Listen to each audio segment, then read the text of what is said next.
Just wanted to start off this episode by saying thank you to everyone who has been watching us and supporting us throughout this entire year.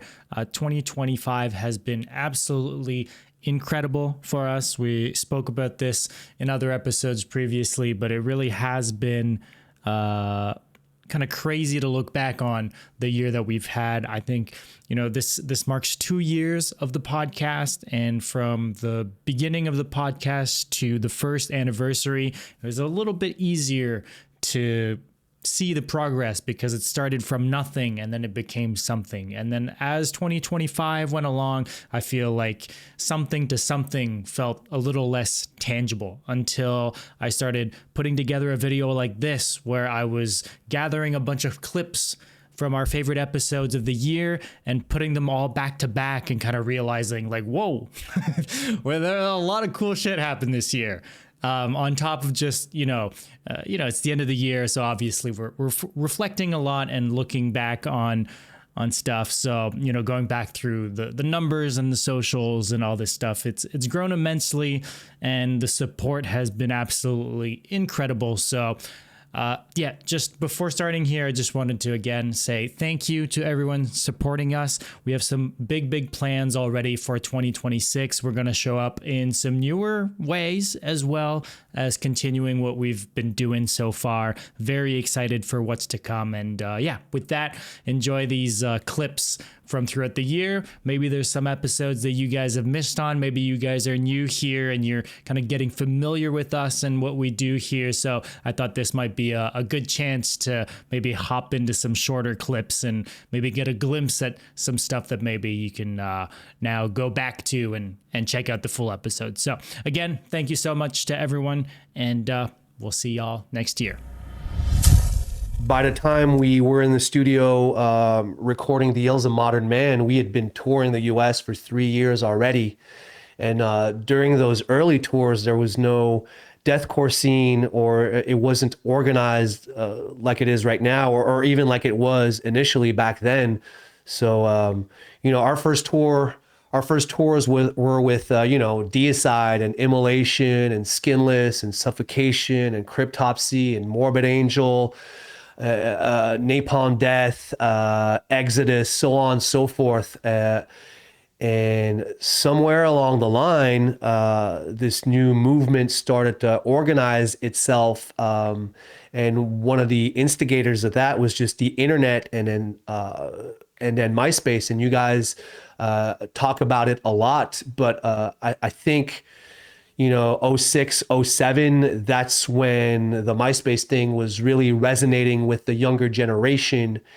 And often when you're younger, you don't want to do like your parents or like your older brother. You want to, feel like you're part of something new. And I feel like deathcore was that for a lot of people, that enjoyed heavy music, but didn't necessarily relate to the death metal classics that we grew up listening, because, we were all born, late 70s, early 80s. So for us, the end of the 90s, that was our era for us, with the Suffocations and the Dying Fetuses and whatnot. But for that generation who was younger, it was the new bands on MySpace. And those new bands on MySpace were, they were Job for a Cowboy, they were Suicide Silence, and when we were touring earlier on, they were getting started, but in 07, all those bands were super active. Fuck, man, I got to give a shout out to Animosity. They were amongst the first. Same for the Red Chord. To me, the Red Chord, a lot of people like to say that Antagony is the first deathcore band. But for or maybe even Despised, who knows? But for me in America, it started with the Red Chord on the East Coast. It started with Deadwater Drowning on the East Coast, and on the West Coast, for me a band like All Shall Perish or Suffocate, who had members that were in Antagony. Those are the bands for me that made a larger impact. And these are the bands that were super active when the Ills of Modern Man started coming out. And then next thing you know, there's this second wave of like Whitechapel and Carnifex and Oceano. And then I'll always remember we we were on Summer Slaughter either '07 or '08, and the band that was opening this 10 or 12 band package was this new band called Whitechapel. Yeah. Yeah. And like I think they were getting paid chump change, but already pulling like massive crowds that were literally making it a point to show up early for doors to not miss this new band 3 p.m. called on a Whitechapel. Wednesday night. Yeah. It was awesome to witness, you know. And then I think a year or two later, they were headlining that shit. They were headlining Summer Slaughter, you know, and they're the ones they're one of the few that have been super consistent. You know, we took a 5-year break and we've been touring part-time ever since we got back together, but Chapel, they never stopped, you know, and I got to give them credit for, you know, bringing this type of music to the next level. Shout out to Job for a Cowboy, who were very active back then. You know, I spoke of Al and Tony earlier, who played in Despised. When Despised disbanded, both joined that iteration of Job for a Cowboy, you know, and they were active for a while after that. Shout out to Suicide Silence, you know, Despised. We did the Cleansing album release tour in America, and, you know, and these bands have just been so consistent throughout the years. And, you know, and then you think of Thy Art in the early 2010s and so on and so forth. And it's, I'm just happy to be part of this movement, man, in some way, shape or form. It's beautiful to see that deathcore is here to stay. It's not just a fad. When we started out, people were making fun of us. People were talking shit. And here we are 20 something years later, you know, still proven every motherfucker wrong. Not that fast. I got a cool Mitch story, actually. I unfortunately I never got like the chance to see Suicide Silence with them, but when we were on tour with them, Eddie asked me to be on stage and do No Pity for a Coward with him. Just like one of my favorite songs. So I'm on there, I'm on his riser, and I'm doing the Mitch Lucker stomp and everything every night. And it wasn't until like 3 shows of me doing it, Eddie was like, that's Mitch's riser. That was the riser he used every show. That was crazy enough in itself. And it was all beat to hell too, as well. And then at the end of the tour, I met this thin old man, and this girl that kind of looked like Mitch. And this guy was telling me that he's telling everyone, like in Suicide's dressing room, he was like, well, I'm going to be 69 this year. And I did the same joke that you did earlier. I was like, nice. And everyone started laughing. And I'm like, I'm talking to him and, you know, this younger girl that was with him. And I found out like right before Suicide came on, like that was Mitch's daughter and his dad. So that was like, it was really cool, man. Like I felt something, like my skin tingled, you know. I was like, damn, it's almost as if he's here, like watching the show tonight, you know? Yeah. I don't think that there was any pinpoint reason on why it went down the way it did. I think it was a multitude of things that built up, you know, from the end of 2013 going into 2014. We had, you know, a really brutal tour schedule. We were in Europe, we were in Australia, we were doing B markets, and those tours were costing us a lot of money. So we weren't making a lot of money. I don't think I don't think Eclipse ever really launched us to kind of where we hoped. I felt like we were kind of stagnant. It didn't really do much better than it did. It was kind of the same sort of sales. It wasn't getting us more tours or anything like that. So I was in a sort of a dark place. I kind of drifted from the band. I didn't communicate with them well. None of us are very emotional and communicate well with each other. You know, we didn't really open up much about feelings and things like that. So I drifted from the band probably that whole time period, started drinking more, you know, and not really focused on the band as much as I probably should have been. You know, now I'm a business owner, I'm a father. I look back on it and it's like, what the fuck was I doing? You know, I'm a completely different person. I was kind of young and stupid then, but it's, you know, I think I was in a dark place. I wasn't performing as tight as I could have. And at the end of it, it just came down to, you know, we were recording. I did Subject Zero. We did that song. We put that song out. They did the music. We went to Australia, came back. I tried recording. It just wasn't going well. The music was a little different for me. It wasn't as heavy. It wasn't as many blast beats and things. And I think the band had kind of lost confidence. I don't know if they were very happy in my performance on Eclipse either. I think that they thought maybe vocally I should have been more catchy and things like that. And I think that built up even more with the next album. They wanted to really make that launch album that was going to make us bigger and make us and in their mind, I think that they wanted to sound a little catchier, a little more maybe like Periphery style and something like that. And that was hard for me vocally because I just felt in the dumps. I didn't feel like I could write that stuff. I was trying to write stuff catchy and it was kind of just making me have writer's block. And I was struggling. You know, the vocals didn't sound the way I wanted them to sound. Sumerian did not want me to record with Michael Keane, so that was another difference. But in the end, it kept not working out. Vale wanted me to go record with Spencer Sotelo from Periphery. I love Spencer. He's an awesome dude, but I didn't think that we kind of creatively meshed very well there. And we ended up eventually settling on Will Putney. So I was going to go record with Will Putney for that next album that they put out.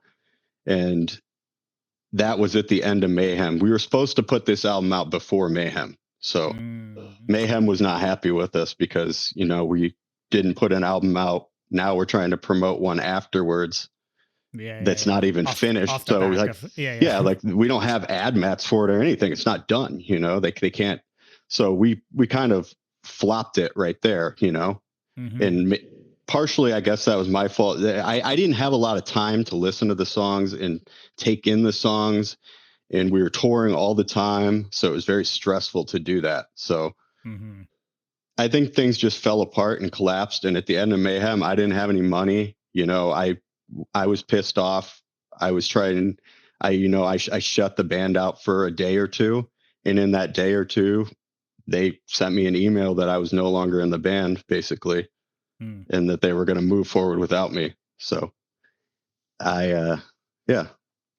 it was a very chaotic time. it was a long time ago. So I try to put myself in those shoes, but I was a bit of a different person then, you know, and in a dark place, I guess. And not, you know, I see where they came from because I could have been tighter. I could have been doing more, but you know, it is what it is. Were those things you were being told, or was that I'm kind of getting a sense of maybe some self pressure there, or was that stuff like, oh, you're not tight enough, or you know, they had mentioned some things like that, you know, like they had told me, you know, like go watch a YouTube video, and then there was some times, you know, like Marc had mentioned to like CJ from Die Hard Is Murder, you know, I don't think Brandon's I don't think he's very good at writing catchy stuff or cool parts. So he basically told him to try to help me, and that kind of stuff I think just kind of crushed me a little bit and didn't make me feel too confident, which gave me kind of bad writer's block. But well, there's also, because if you know, like, it needs creativity, it needs to be natural, right? Like, and I'm not saying, I understand they wanted a new direction and stuff like that, but also for you, especially as a vocalist, it's your voice, everything, it needs to flow, it needs to be natural, you need to put your mind where you want to go and stuff. It needs to be genuine to be, and even then it's a difficult task to do. Even in your best creative space, it's actually difficult to come up with stuff. So like when you're forcing yourself to go in a direction that, let's be honest, wasn't your favorite as well, right? It wasn't at core what you want to do, for sure. You're already not super confident, then you feel it, because like in your performance it translates, then you kind of feel the reaction of people. So it's kind of, well, it takes time too, right? I think that's a big thing. Like even if you wanted to trudge through it, that would require time, which you didn't have either, right? So yeah, I mean, I recorded off Matriarch, the album, I think it's called. I recorded probably half that album on vocals, but it wasn't it. You know, I don't think that I thought it was it. I don't think Sumerian thought it was it. I don't think that the band thought it was it. You know, they didn't even want me to really do a lot of lows, which also kind of threw me off a lot. You know, it was a lot of high and mid sort of screams and just trying to sound catchier, you know, and it just felt weird to me. You know, it didn't feel natural. So as a genuine opinion too, like my personal favorite of yours are your lows, so I would have been kind of bummed out by that. I mean, I think you're known a lot for those as well. Not to say, like, I know you're doing other kinds of scream, but like when I think Vel of Maya, when I think that era, like the lows comes to mind. That's kind of, well, that's what a lot of it was, right? Like I mean, a big portion of it was lows. Yeah, I always, that was the easiest scream for me, just naturally to do, was the lows. It just came easy to me, so I always enjoyed doing them. I liked the sound of it, but you know, I think that they in the route of wanting to sound a little bit more catchy, a little more digestible to people, removing those screams at that time period was kind of the route to go. You know, like people were moving away from heavy at that time. People didn't want to be heavy, because if you were the bands that weren't heavier and heavier, you just got death metal tours. You didn't really get the bigger tours. You never got to do something like Warped Tour, you know, none of that stuff. So no, it was tough. You know, I probably wouldn't have admitted that obviously at first, but you know, I at that point, I didn't even like metal. I didn't want to associate with it. I didn't want to think about it. I didn't post on social media really. I just kind of shut everything out, because it didn't feel good anymore. You know, it's like you go and look at the comments and people are like, well, he sucked anyway, good riddance, you know, things like that. And it just, you know, I was already, like I said, not in probably the best spot, and it didn't help anything. So it just, you know, I didn't want anything to do with it. I didn't want to associate with it. I didn't want to think about it. And I think, honestly, someone really big who helped me out with that was Ryan from I Declare War, their old drummer. Because I was living in Seattle at that time. My current wife, my girlfriend at the time, needed to move to Seattle for a job. So I was out there in Seattle, and he instantly, as soon as I left the band, gave me a job with him painting. I worked at his painting company for a few years actually in Seattle. And, you know, he had like good. I was told to ask you about that. I was him. Professionally painted he was my in boss. Washington State. Okay. He was my boss, but that's what the I Declare War dudes were. We knew them from probably the coolest fucking tour ever. The Whitechapel, Acacia Strain, Chelsea Grin, us, I Declare War. That was one of the coolest tours ever. But that's a fucking lineup and a half. I knew all those guys from that, and Ryan just, you know, he instantly helped me out with everything. You know, he was like, I could talk to somebody who had been in that situation, who had left that and moved on to just, you know, normal working everyday kind of life, you know, not touring, and it was hard, you know, because it felt like I didn't really have a lot of my friends anymore. You know, it's like, that's your world when you're touring all the time, is other bands and things like that. And it felt very like, whose side are you on kind of thing. And I didn't want to be involved in any of that, you know, so I just kind of stayed out of it and shut myself out of it. I do have a question that's kind of related, but we're talking about realness and authenticity. If we go back to vocals and you as an artist, like, I know it's real, but do you have something you have to do to be in that mindset? Because earlier I said like how angry it sounds and how crazy it sounds. Like, are they like, is it just you can open up the machine and it's there and that's it? Or do you have like a specific mindset, or maybe is that like too personal? But I would be curious. No, it's not too personal. Well, probably the best way to answer it, for me, I can't speak for, you know, my counterpart in music, but I can for myself. I get the best takes, the most honest takes out of myself, if I go, I have to trigger myself. It's almost never. I've tried it, and the product's always shit. Like, if I go into the booth and I just go for it, there's maybe been like one time maybe that worked, but for me, at least me, to be happy with my takes, I have to trigger myself. That usually I'm not gonna dodge your question. I'll like try to answer it as straight on as possible. It's fucking like just very dramatic. Like I like not in a flex type way. I mean, I have to sit or stand, even if it's like in the booth. If there's a song that gets me, I don't know the right way to say it, because I mean, oh fuck, I don't know. I've never really had to answer that question. There maybe is like a sentiment about, and seasons change, but the season for a while, and I think probably still is like grief. And I have to get in that place where I'm feeling that to get what seems like an honest product out of myself. And you do that however you can. It might be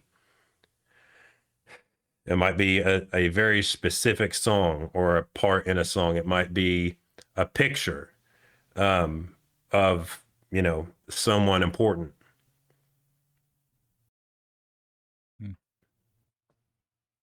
That's a hard question to answer. I'm sorry. I know it's a big one. It's totally good, and I'm here for it. Yeah, I guess it would be really cool if at some point it was a lot easier than that. But at least for me, that seems to be what gets me where I need to be. Yeah. Now, on the other hand, you have my brother who would huff gallon jugs full of old piss in our recording studio before he would track a part to help, you know, trigger getting in that place too, which I did once, and can't do that. Okay, wait. The real question is, was it effective or not? Oh yeah. Oh fuck okay, yeah. It was really effective. Oh yeah. Yeah. They just listened to Manifesto. I mean, it worked. It worked really good. No, but in all seriousness, he does have his own process. And like that, I know that's kind of like a long answer, and I don't know how vague that is, or if that even answers it right. But that's as clearly as I think I know how to explain it. It's a great, and so I don't know if you're talking about the next part, but honestly, thank you for being so real. It was as great as an answer as sure. I could ever imagine. But it goes to our conversation earlier, though. We see people connecting with you guys and what you've done in music, and it has to be part of it, the realness and the truth behind everything and the real emotion. It goes to my point where people can feel that. You cannot deny those things. You can't. You don't have to like a certain things, but you cannot deny the realness behind it. And For what sure. you just explained is proving it. 1000%. I would agree with that. Not that there's not inferring that you're saying this at all, but not that there's anything wrong with light approaches to music and easily digestible music. I definitely have my own, like that kind of stuff I enjoy consuming. But for me, at least right now, and that might change, I don't know. I feel like, not to like make this about me, but like I feel like I have a lot of work to do in that. Like a lot still needs to come out. So until that feels like, I guess until that changes, then that's at least my approach to writing. And I know we're talking about vocals, but it goes both ways. Yeah, it goes for for writing guitar and everything too. Yeah. Mm-hmm. Guitar is a little bit less dramatic, thank God, but vocals for sure that way. It's like the weirdest place you've played. Like a venue or like some weird setting. Egypt. Or... Egypt? Okay. Talk Egypt, to us about 100%. Well, first of all, our band name is illegal there, so they couldn't like I mean it's a very Islamic country, so abortion is obviously not that the band has anything to do with abortion, but conservatives and whatnot will link it to that for some reason. So they were not allowed to call us Aborted over there, and the promoter wanted to put like big billboards. So they were like huge billboards with our faces on them, like on skyscrapers and shit in Cairo. But they had changed the name to Aborted with a P. The funny thing is, in Arabic, the P doesn't exist and they pronounce it as a B. So it said aborted anyway when they read it out loud. So, so that was pretty funny.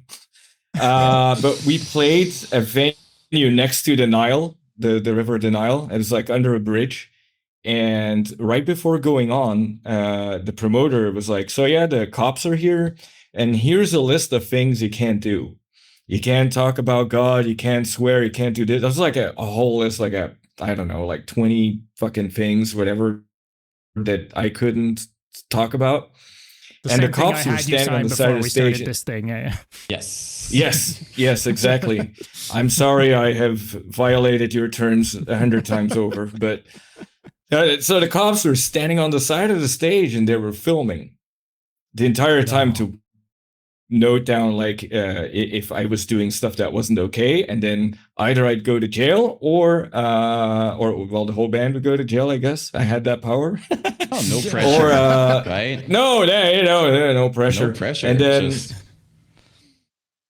right, or the promoter would get fined per like infraction. It depended on what it was. And next to that, there was a lot of people there, but what we didn't know is that crowds are not allowed to have pits and whatnot. So they were really just standing there watching, but that's because that's all they were allowed to do. And that was a very weird experience. So, we start playing the show, and one of the things was like, you can't curse. And I go up and like within 10 seconds, I'm like, bang your fucking heads. And like, I look at the cops like, whoops. Yeah, but they don't understand screamy poopy voice, so it's all good. Yeah, nothing came of it. I take it. Nothing came of it, but it was very weird that we played that place, and there was a lot of like people with the hijab and all that stuff, which you don't see at shows. Let's be honest, in Europe or in the US, and there was all that, and then it's just like interesting to see fans from there and enjoying this kind of music in their own way, because in the way that they're allowed to. So that was interesting.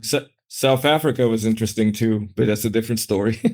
Well, we're here for the stories. Yeah, we're here for it. So, we're here for the stories. All right. So we played in Johannesburg, and right next to the venue was an abortion clinic. So that immediately was pretty fucking funny. Okay. On brand. And that was very on brand. They were crazy. It was a thing called Witch Fest, and fans are absolutely crazy. And it also a very, very different demographic than what we're used to over here. And it was just a really good time. Very different people. A very crazy place, I'll say that. We couldn't go anywhere without a chaperone because it was dangerous as hell. So, but yeah, very interesting. Oh, you kind of like escorted from like the flight from where you were. Did you guys drive in, or is that a flight scenario? Oh, that's a flight. Yeah, South Africa's pretty. Yeah, South Africa's far. So it was far. It's more or less in the same time zone, which is funny because it was like it's a pretty far flight. And what was really weird is like the hotel they put us up looked like a plantation. Oh So no. it was- Oh, no. That felt a little weird. We were like, okay, that's weird. And we saw all these signs everywhere and barbed wire that said like armed response. And armed response apparently over there is a thing where the cops don't really do that much for security, but if you have money, you can hire these mercenaries to come protect your house. It's a crazy thing. Holy fuck, man. Pretty relaxed in Montreal in comparison. And I'm hearing that. I'm like, Here you'll get your van broken into, but that'll be, you know, yeah. at least it's not the armed patrol, I guess. That's another crazy thing about Egypt. Like we went to, you know, sightsee, see the pyramids and whatnot, and the cops were driving around in these weird pickup trucks, but they were all masked and they had like AK-47s and shit, and you're just like, you're seeing it and you're like, what the hell? Crazy stuff. I love that everything you do is like under extreme pressure. Like it's supposed to be like you're technically like a guest to play music. You're there for fun, and yet it's like, you know, you're seeing like weapons, and it's just, I know it's different in those places, but I can only imagine like it's a special welcoming environment. Maybe I'm gonna say it like that. Well, it's just really weird because we're not used to it, right? I'm sure for people there, it's just normal, you know? But when you're not used to it and you see this kind of shit, you're like, okay. I mean, it was kind of because we had so many member changes. Like each album, there was always like one or two more members. So I don't know. There was like I always wanted to be really heavy and like stick to our roots, but like I wanted to like expand as well. But it was kind of always different because we'd have like, it felt like we'd have like, some of us wanted to go this way, some of us wanted to go that way, and it was just always kind of like throwing it all together. And I feel like that's why some of our albums kind of like went up and down with the sound, you know, especially Ashes to Ashes with Jason. That was like the most different, you know, like in a good way.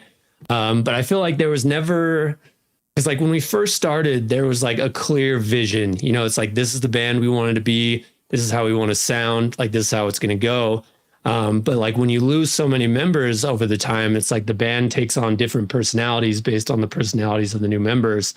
So yeah, I mean, it was just kind of, I don't know. I mean, we definitely argued a lot for sure. It was always some sort of fight about like, oh no, that we can't write music like this. Let's do it like this, or you know, like. So I mean, that was kind of during the time too where it kind of became like the passion. I mean, the passion was still there. But at the same time, it was like, I don't know, it was like to kind of, we were in a point where we were constantly butting heads, and there'd be like cliques among the band. You know what I mean? Like there was a while where like I didn't even want to hang out with anyone in the band. Like when Pablo joined the band, he was like the only one that I would go and like hang out with, because the rest of the band wanted to be doing this. I wanted to be doing that. And it just became like we started to split and pull apart from each other. You know what I mean? And a lot of that too is like just being on the road with each other for so long. It's like, even like when you move in with someone that's your best friend, after a couple of years, there are certain things they do that get on your nerves a little more than they did at first. So, sometimes after a week, like you know, but yeah. It's just sometimes you never know. Yeah, and then I mean, you're forced, like, because we were touring like 7 to 8 months out of the year, so we were forced to be together always. And I feel like it's kind of easy to forget that it's like, oh, these guys are my friends. You know, you're focusing more on like the head bashing and like all that shit. So yeah, that was kind of that was like I feel like that played a big part into why they were willing to move on for me too, because I feel like we had already drifted apart like as friends anyway. So it was like, yeah, this dude is fucking up. Let's, you know, like, let's get away from him, you know. And I don't blame them at all, you know. Like I definitely was a mess. So, but that the friction like had started like years leading up to that, and that definitely played a big part, I think. Yeah, probably. And for them also, it's not, you know, they knew you were going through stuff, right? Because who knows if, you know, let's say, for example, you stayed there, maybe things would have gotten even like way worse. Who knows the final results of that? So like you definitely needed that time, you know, away and to take care of yourself in that regard. So yeah, I mean, that was the kind of the I guess the deciding point is like, and also why there were so many like hurt feelings too, because it's like I wanted to get help, I just didn't think I could, you know, and I finally got the opportunity to go to rehab. It was being paid for, you know, I finally got help. I really wanted the opportunity to take what I've learned, take the therapy, take the tools, and like have that chance to like prove it. But with their mindset, it's like kind of what you said. It's like, okay, like he is getting help and we could like keep going on, but like, what if he spirals out of control again? You know what I mean? That could be the difference in life or death. You know what I mean? So like, obviously at the time I was really mad because I was like, man, I didn't even get a chance. Like I finally got help. I finally got everything that I've wanted, and I didn't even get a chance to like use it or prove myself. You know what I mean? But in that same vein, it's like to them, it's like, you know, we can't sit there and watch you die. You know what I mean? There's like both sides, yeah. There's like a year. There's like a year off from touring as well, and then kind of coming back, but then having to cancel the tour, right? So I think there seem outside looking in, there seemed to be, you know, it's like, okay, well, how much longer, you know? Yeah. Well, I mean, addicts are really good at like keeping it a secret until it's not, because like I had been like out of control for a while, but I'd pull it together on tour. And I don't think they really started to see how bad it was until like it was like already at the worst, because I mean, I would drink a lot on tour, but I would still like get on stage and I would do my job, you know, sometimes not that well. But then I'd get home and I would just go on these benders. Like I remember, I moved to this different apartment and I purposely didn't even tell anyone where I lived because I didn't want anyone to save me, you know? So I would come home to this apartment. No one knew where I was. And I would just go on benders for like days, weeks, sometimes months.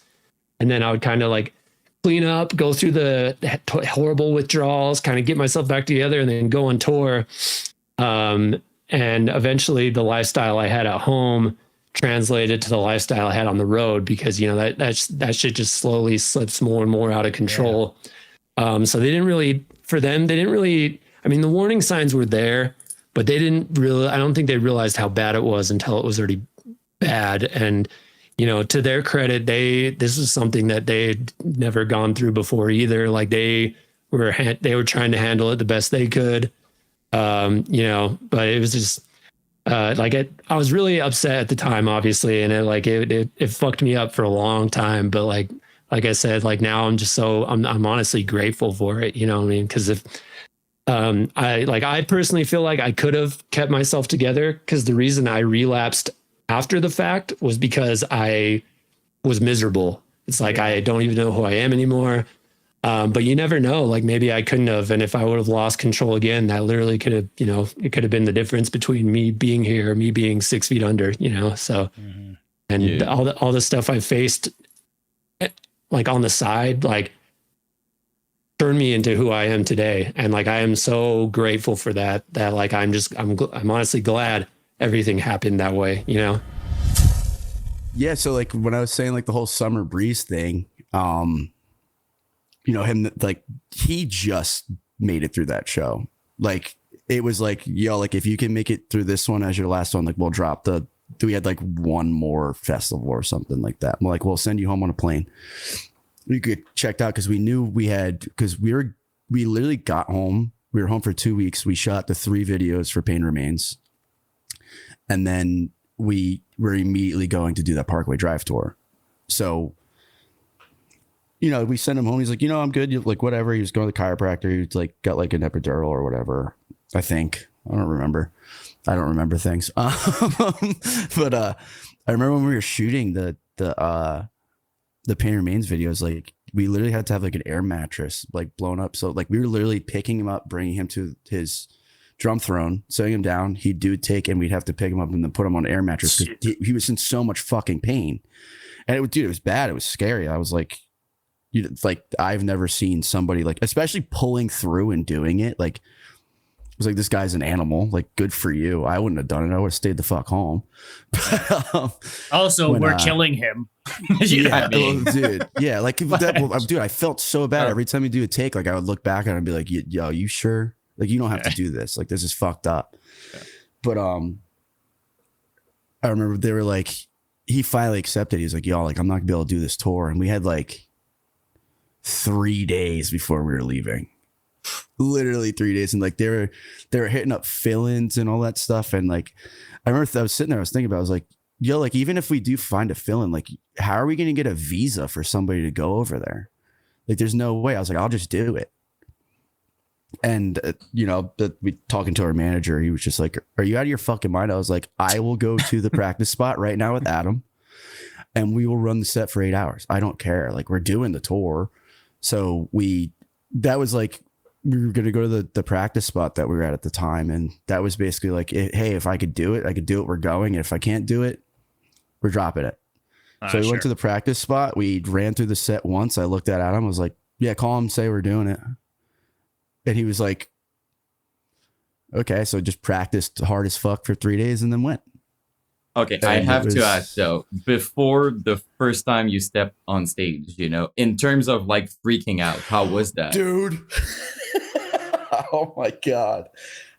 So the first show was like like one of the biggest ones. Oh, that's no problem. Why not? Yeah, dude, I mean, this is a big tour too. Really, like, it's a Parkway Drive headliner. So let's just set the stage here. And like, it was in Germany. I forget which city it was, but there was this big, massive like stadium, like arena. I don't know what sport was played in there, but it was a fucking big one. You know what I mean? And like, you know, I walk in, no drum tech, and the sound guy that we had ended up bailing on us like a week before we went.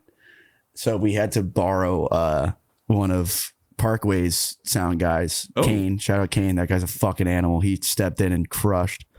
But it's like I'm there and like I set up the drums for the first time. I throw the microphones on, I put it on stage, sound check, and I'm like, yeah, I'm chill. This is gonna be easy. It's like, we play early. There's no way there's gonna be a bunch of people here. You know, like they'll get here, get here during our set, and you know, and then toward the end of the set, there'll be a lot of people. I'll already be warmed up. It'll be fine. Like telling myself that, like, yeah, you're good, dude. It'll be fine. So fucking. We're literally in like the green room and I am just slamming beers. I'm like, I'm fucking terrified. This sucks. And I remember while we were sound checking, since it was the first day, like Parkway took a little long. Obviously, they had a massive fucking production. It's the first day you're setting it up like on a stage. So while we were sound checking, like they opened doors and you like, so like the way the arena is set up, like we're like here and there's 2 doors like up on top of like all the stairs going down to the seats. And right when they opened doors, like every person came sprinting down the stairs to like get up to the barricade, and they're all wearing Lorna Shore shirts. And I was just like, no, dude. I'm like, this fucking sucks. Like, I'm gonna blow it. It's the first show. Like, at least give me a warm-up show. Like, this sucks. So get on stage, and like I had like the trigger module behind me. And in between songs, I'm acting like I'm adjusting it. I'm literally dry heaving. I was fucking panicking. It was so bad. And to be fair, like the first couple shows, I played okay, but we didn't even announce that I was playing drums on that tour until like the 4th show because we didn't want anybody to know. And then, you know, 4 days into the tour, they said it, and everybody from the shows was like, dude, I couldn't even tell. And I was like, thank God, because I thought I played like shit. Dude, I cannot even imagine in your head, because like you cannot, we were joking about being locked in, right? If there's one freaking position in the band that you cannot by any means like screw anything, like it needs to be perfect. I mean, yeah, especially in like a extreme metal band, like if the drummer fucks up, like it's very noticeable. So I was scared. I was really, really scared. And like, I'm the type of person like, yeah, I'll fucking do it. And then I deal with like all the after effects afterwards. So like when I first said like, yeah, I'll do it, like, fuck it. Like I wasn't thinking about like holy shit, there's a lot of people. I have to get on stage and not fuck this up for everybody. But dude, that tour, like as cool as it was, like still to this day, I hated that tour because it felt so fucking wrong without Austin there. That's my dog, dude. I felt fucking like, even like all of us, like the energy was just different. It was weird. Like I felt lost. I didn't like it. I didn't like it at all. Although it was fun to play drums, it didn't feel right at all. On the other end, I'm pretty sure the dudes in Lorna were like, they're probably grateful. Like your mind is blown. You're like, dude, he's doing it. Like we're doing the freaking tour. You know, there's this part of it though. Like, yeah, well, you know, I'm glad we got to do it because it would have sucked to drop it, especially like at that point with like the momentum we had. Like dropping a tour would have been rough. It would have hurt, I think, for sure. I'm not saying like it would have definitely been, would have. If it, realistically speaking, like if it wasn't something that I thought was like, or the whole band or even the management thought was like so dire that we needed to do it, like I wouldn't have been like, yeah, I'll do it. I would have been like, dude, fuck this, let's just stay home. Yeah, sure. It's the kind of things that on the moment you're like, yeah, I'll do it, and then you're about to do it, and you're like, what have I done? It's the kind of, it's just like. I mean, toward the end of the tour, like I definitely got a little bit overzealous, and I was really comfortable at that point, and I was doing stupid shit. I was like, just like instead of playing a fill, I would just rip like a gravity blast over the whole fill, and then just go back into the song. Austin was so fucking mad at me. He's like, "Why are you doing that?" I was like, "It's funny." So I started having fun with it. Either you do gravity blast over the fills, or you guys cancel the tour. I mean, you guys choose. Let me have fun a little bit. You know, the last show of the tour, like we're just so excited to go home. I'm like wearing like an American flag bandana and 2 wristbands going on stage. And Austin saw that. He's like, "Dude, you're never playing drums ever again." I was like, "Yeah, I hope not." Just wanted to take a quick second to shout out Indie Merch Store. This is kind of an ad read, kind of not an ad read, but look, they have been sponsoring every single episode that we've been doing since almost the very beginning. Indie Merch Store has been with us, has believed in us since we were very, very small and just getting started. And they've been nothing but supportive of everything that we've been doing and excited about the new things that we've been doing as well. And just always been there to support us whenever we've ever needed anything. So I just wanted to, at the end of this year here, as we're celebrating 2 years of the podcast, again, extend a massive thank you to Indie Merch Store. Now, if you're new here, you might not know, but if you aren't new here, look, you've already heard about them, but the long of the short is Indie Merch Store, your number one spot for officially licensed band merchandise, everything from hardcore, metalcore, deathcore, all that good stuff. You can find it over at indiemerchstore.com. We have a code. If you guys want to use code Brutality at checkout, you guys save 10% off of your entire order. It's always been that same code. Gonna say it over and over again, but it helps support the show. It helps support Indie Merch Store, who is also supporting us. So everybody wins. You guys save some money in the process as well. So that's it. I just wanted to shout out Indie Merch Store and Travis specifically, if you're watching. Thank you, Travis, for everything. And back to the clips. With the vocals, I think a lot of it was vocally too, because I was, again, like so fucking pissed. And when you listen to like deathcore, and I love deathcore, I love like the like that and all the fucking, the tones and all the crazy shit, but like I wanted to like scream, like I just wanted to like belt my fucking voice and have it shake and just rip my shit apart, and like that's what I wanted to do.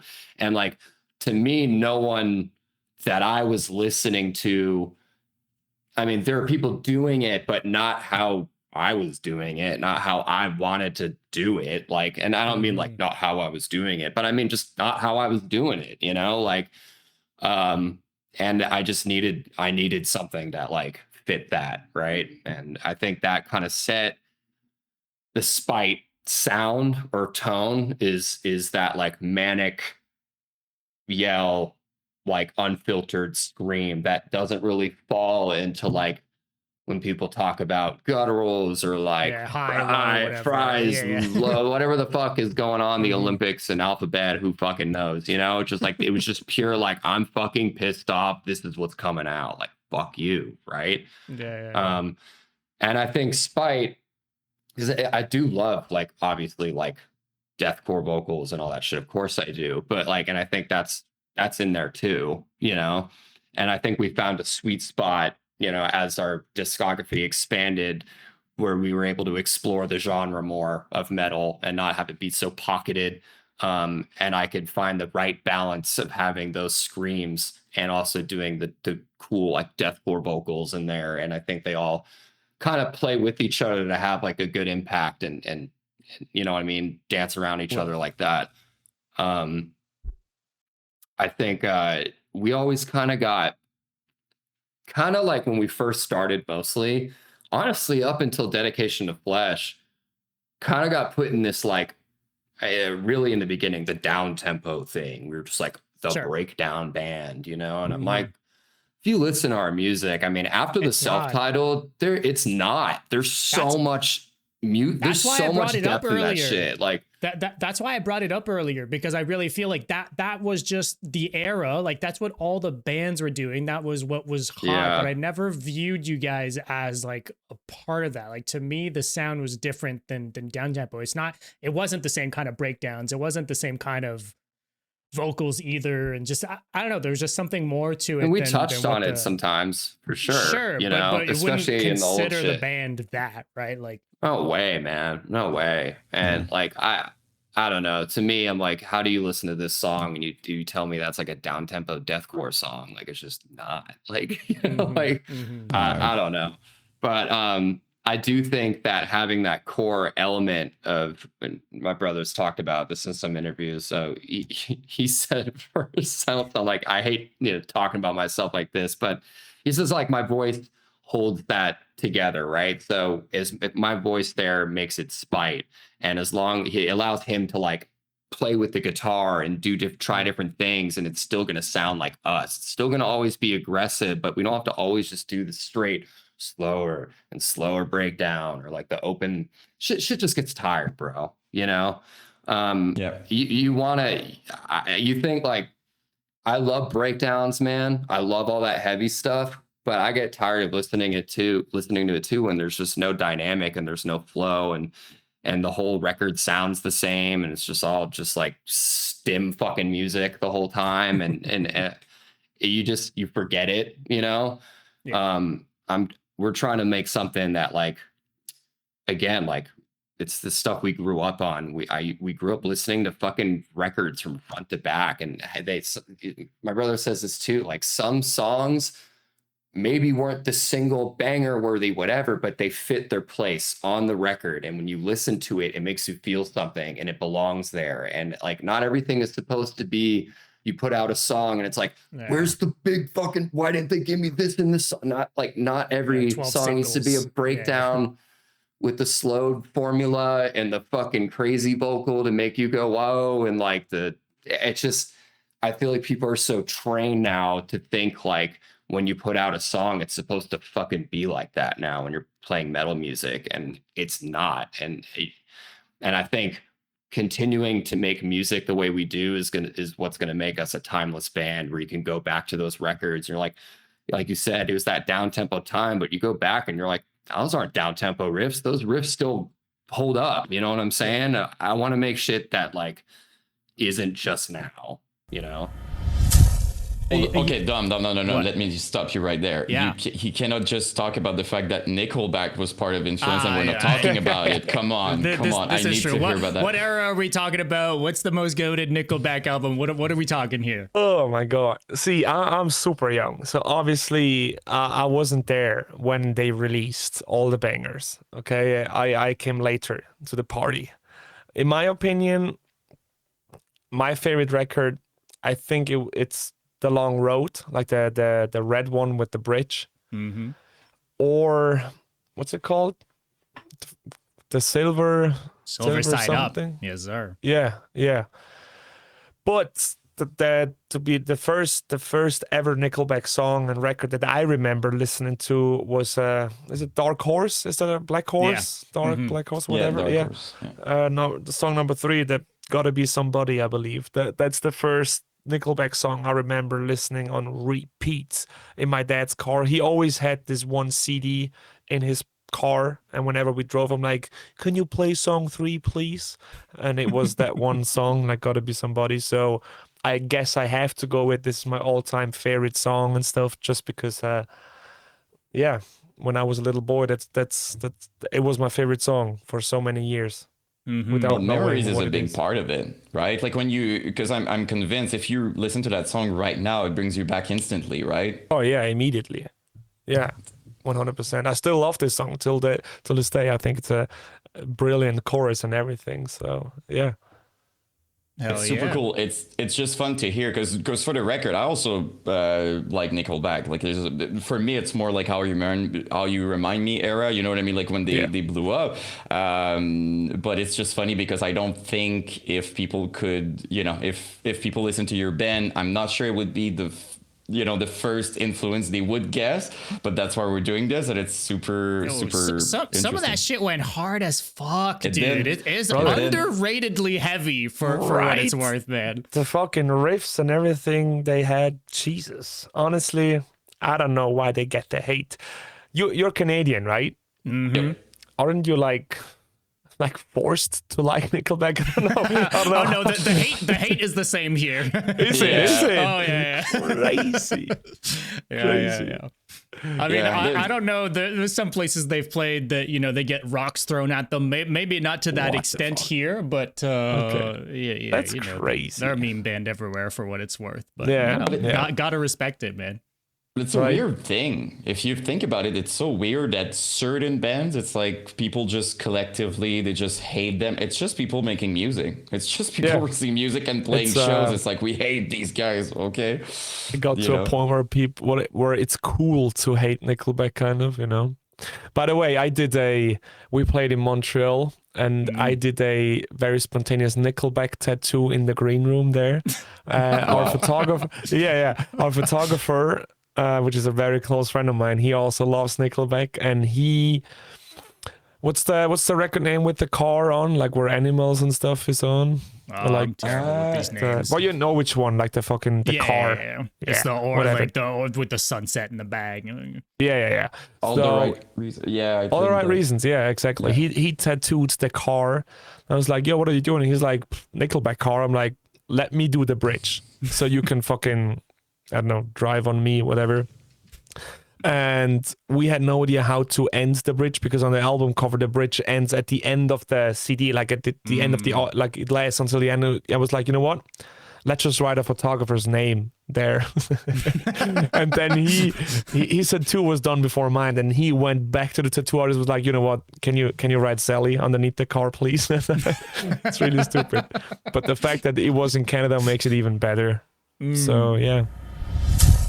All right, so Garza, that there won't be a single negative thing to say about that. When we got there, I don't know, for you, it really felt surreal to just, because he's so kind. Like as soon as we enter, Dom is just like, hello. He instantly just grabs you and he's like, what's up? Like super cool dude.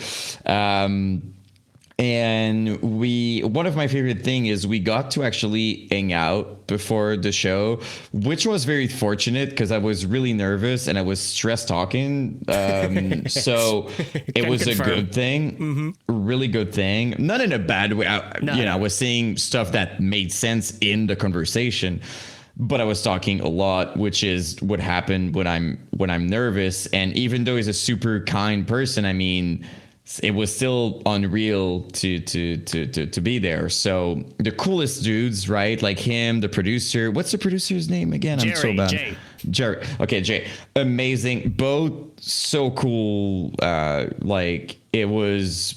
I don't know if you have something else, but for me, it was just mind blowing how down to her and chill and laid back. And even Jay was just like, it's cool what you guys are doing. Like, so like super wholesome interaction with them. Like I don't know, might have been like an hour of just chilling or something. Yeah, we hung out for an hour before before noon hit, and at noon we started the podcast. But I mean, real quick, it was cool to it's always weird to, you know, we've seen the space like on video, right? Like we know what this space looks like, but then to see it in person, and to see like around it, like I've seen some BTS stuff where you kind of see around the room and stuff, but like to see it in person and see what it looks like when you actually walk in, and then the edit bay, and like just like and being on the balcony outside, and all these parts that you don't necessarily usually see, and just to see it in person was like a cool thing to be a part of just for that. And yeah, we got to hang out for an hour prior, and it was cool to just talk, catch up, and ease into it a little bit. And then we kind of sat down, tested microphones real quick, camera stuff, and then we yapped for 2 hours. Yeah, it was I remember thinking this is unreal. Like when I had like the headphones and take the mic, and I look at Chris, and he had like a face of, okay, we're like I'm like locking in type thing that he did. And I remember thinking, oh my God, this is it. And I don't know about you, but the weirdest thing for someone as anxious as I am was to be comfortable right away.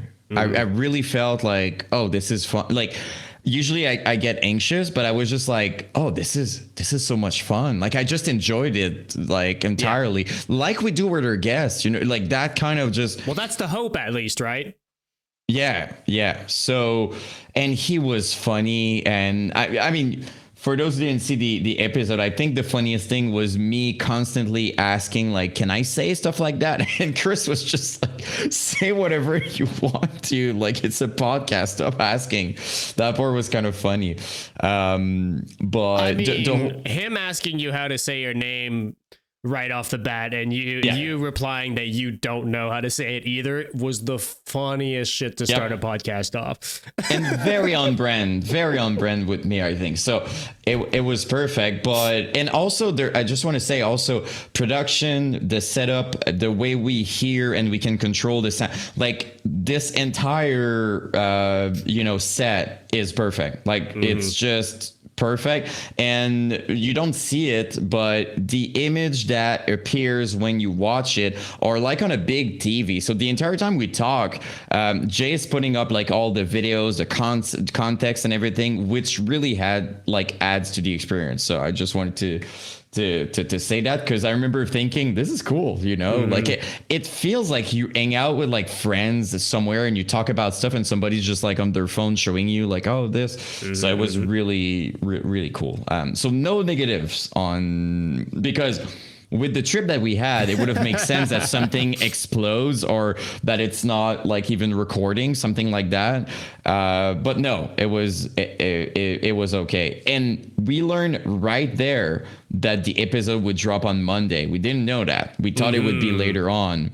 And I was like, oh, so just when we come back, like we learned that there. So I think this is it for the experience, right? I think that's basically what happened. Yeah, I mean, maybe I forget something, but I think that was. No, I mean, look, I mean, the conversation was had and is available to watch on YouTube. Yeah, that's it. So I mean, that's the bulk of our experience is already online for people to see. So but it was. Dude, I mean, come on, like. What? We made him look short on the picture. Look, he made himself look short. That's his own thing. But it is we can say here now, like it was for sure, like for us, I don't know, it was like a cool validation thing for us to be able to do it. There was no part of us that even considered for a second the fact that we could be asked to be on the Garza podcast. Like, and even now that it's happened, like Yan and I are at, I think I can speak for you when I say that, like, it doesn't feel like there's a reason for us to have gone on that show, like in the sense that, yeah, he's had a few content creators on and stuff, but they've all, like, without exception, been musicians. And for the most part, even musicians that, you know, they had Burnt on the other day, and he was playing guitar and stuff. He's a guitar YouTuber. Like, for content creators and stuff that he's had on, he's had very few, and the ones that he's had on all play music. So it was, yeah, I don't know. It's just I guess something we never really considered.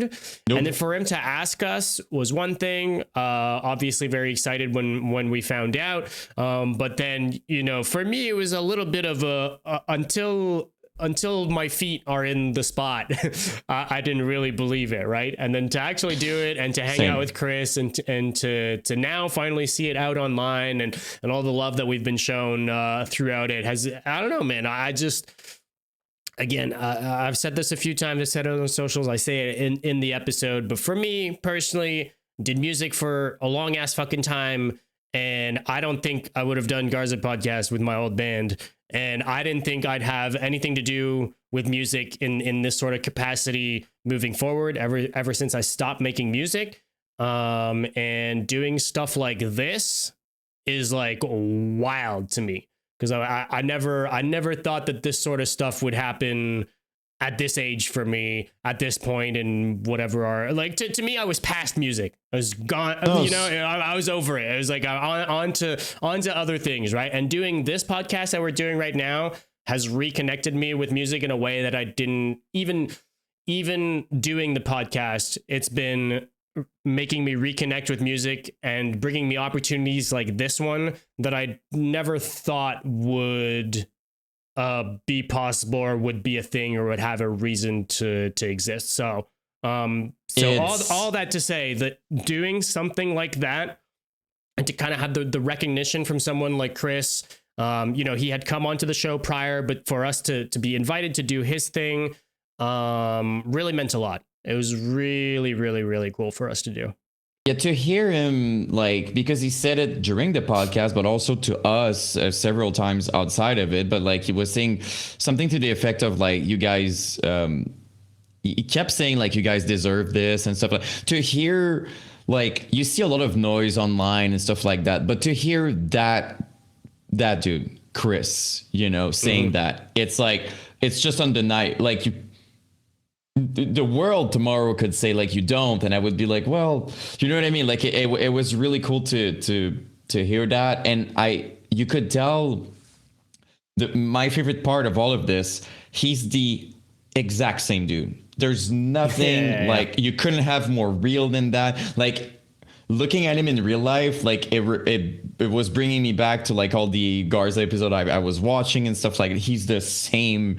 Just genuine, cool dude. There's no persona. It's 1,000% who he is. Well, whatever you see of him is exactly what he is. Yeah. And I said it in the podcast, but like I meant it when I said like it was important for me when we started this whole thing, because you instantly jumped in and believed in it. I was like, this is going to work, and I want to make sure that he's not regretting, but like that he's like glad that he's a part of it type thing. So for me, during like the podcast was just this kind of milestone. We had several, but like this milestone to me was just like not we made it, but it was cool for me because I was like, we're here with the podcast. So it's hard to explain, but like it meant that it's working very well if we're here type thing. I actually, bro, I didn't want to do the vocals on this. I just wanted to do guitar, right? So I actually sent all the demos out to a couple different people, and I got them all back. They were like cool, but like I don't know, it wasn't like we talked about, like about referencing Orphan and stuff. Like it didn't have that soul, right? So I was like, oh, fuck, like, what am I going to do? So I sat on those for like a month, and then I'm curious, like, you know, don't got to name people, but like, were these people kind of local, or people like just internet people? Like, how do you find these people initially to? Yeah, so that's a good question. So the first dude I hit up, I like would fuck around a couple years ago, last year, I guess, and the year before, I was like just playing guitar with like just one of these local hardcore bands, like just for fun, you know what I mean? And their singer is actually also, that band's singer is also like, you know, got other shit going on. But he was sick, but he was like super hardcore about it. And I was like, all right, like he likes deathcore, like let's try some shit, right? He sent me some stuff and it was like super high, like Mitch Lucker vibes. I was like, this is fucking sick, but I don't know, it just wasn't what I was looking for this specifically, right? So yeah, you had something in mind, like I just really wanted that like anger, right? And then I don't know, that didn't work out. Then I got another local dude, and I ended up recording him, and then that's when I reached out to Digital Ghost Audio, the studio. I just reached out to them because I found out, you know, they're mixing all the bands I'm listening to right now, you know, like all of them. So I tapped in with them. Psycho Frame fan, I assume. Yeah, dude, and Body Box, like that was actually the one that sold me. I was listening to Body Box, I'm like, this shit's so fucking like thick, you know, like so I tapped in with them. I actually didn't even have the music ready yet, now that I think about that. I'm like, hey man, I know you guys are busy, like love what you do, big fan. If you got time, I got a couple tracks, I'd love to get mixed by you. He's like, sick, you know, super professional, like super fucking easy to work with. I think I only ever talked to Brandon Lopez. Brandon, yeah. Yeah, of the two of them, I guess. Yeah, fucking insane dude, insane at what he does. So he sent me back the track. Oh no, so I recorded this dude on vocals, and then I sent him the songs like a month after I like paid him to mix them, right? And I was like, I don't know about these vocals, dude. Like, you let me know. He's like, oh no, dude, they sound sick. And then like a week or two later, he got to mixing them. I'll never forget what he said. His message was like, yeah, I see what you mean about the vocals, but like there's something like fundamentally wrong with them. I was like, trying to be as polite as possible. Yeah, right. Like keeping it professional. I'm like, yeah, fuck those vocals, dude. Just he hated it. Like I don't even mix them. Like, just send me back the instrumentals. And I heard the instrumentals. I'm like, oh man, like, this is so good. So then I'm sitting around and I'm like, dude, like, what am I gonna do? Like, they're gonna go to waste. So then I just ended up screaming on them. But do you have any prior? I'm glad you did. But like, so you were able to tap into specifically what you were talking about, that vision that you had. Because But like, I was looking for it, but I couldn't find it. Yeah, but do you have like it's one thing to be like, hey, I want this, or I want to sound like this, but then actually doing it is another thing, right? Like, did you already have experience doing vocals like that? Had you ever tried those? If so, why not do them from the start? Like, what's the whole dynamic there?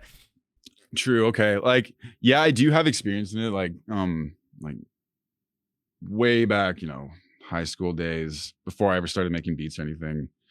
I was screaming in a couple bands, like I said, high school. Like, nothing was recorded. Like, maybe 3 shows. You know what I mean? Like, I mean, I wasn't shit, but like I wasn't like great. So whatever. But like the main reason I didn't want to do vocals right away, guitar is my main instrument, and like, fuck, I love guitar so much. Like, I just wanted to be like, like slamming away and like breakdowns on the guitar and shit, right? But yeah.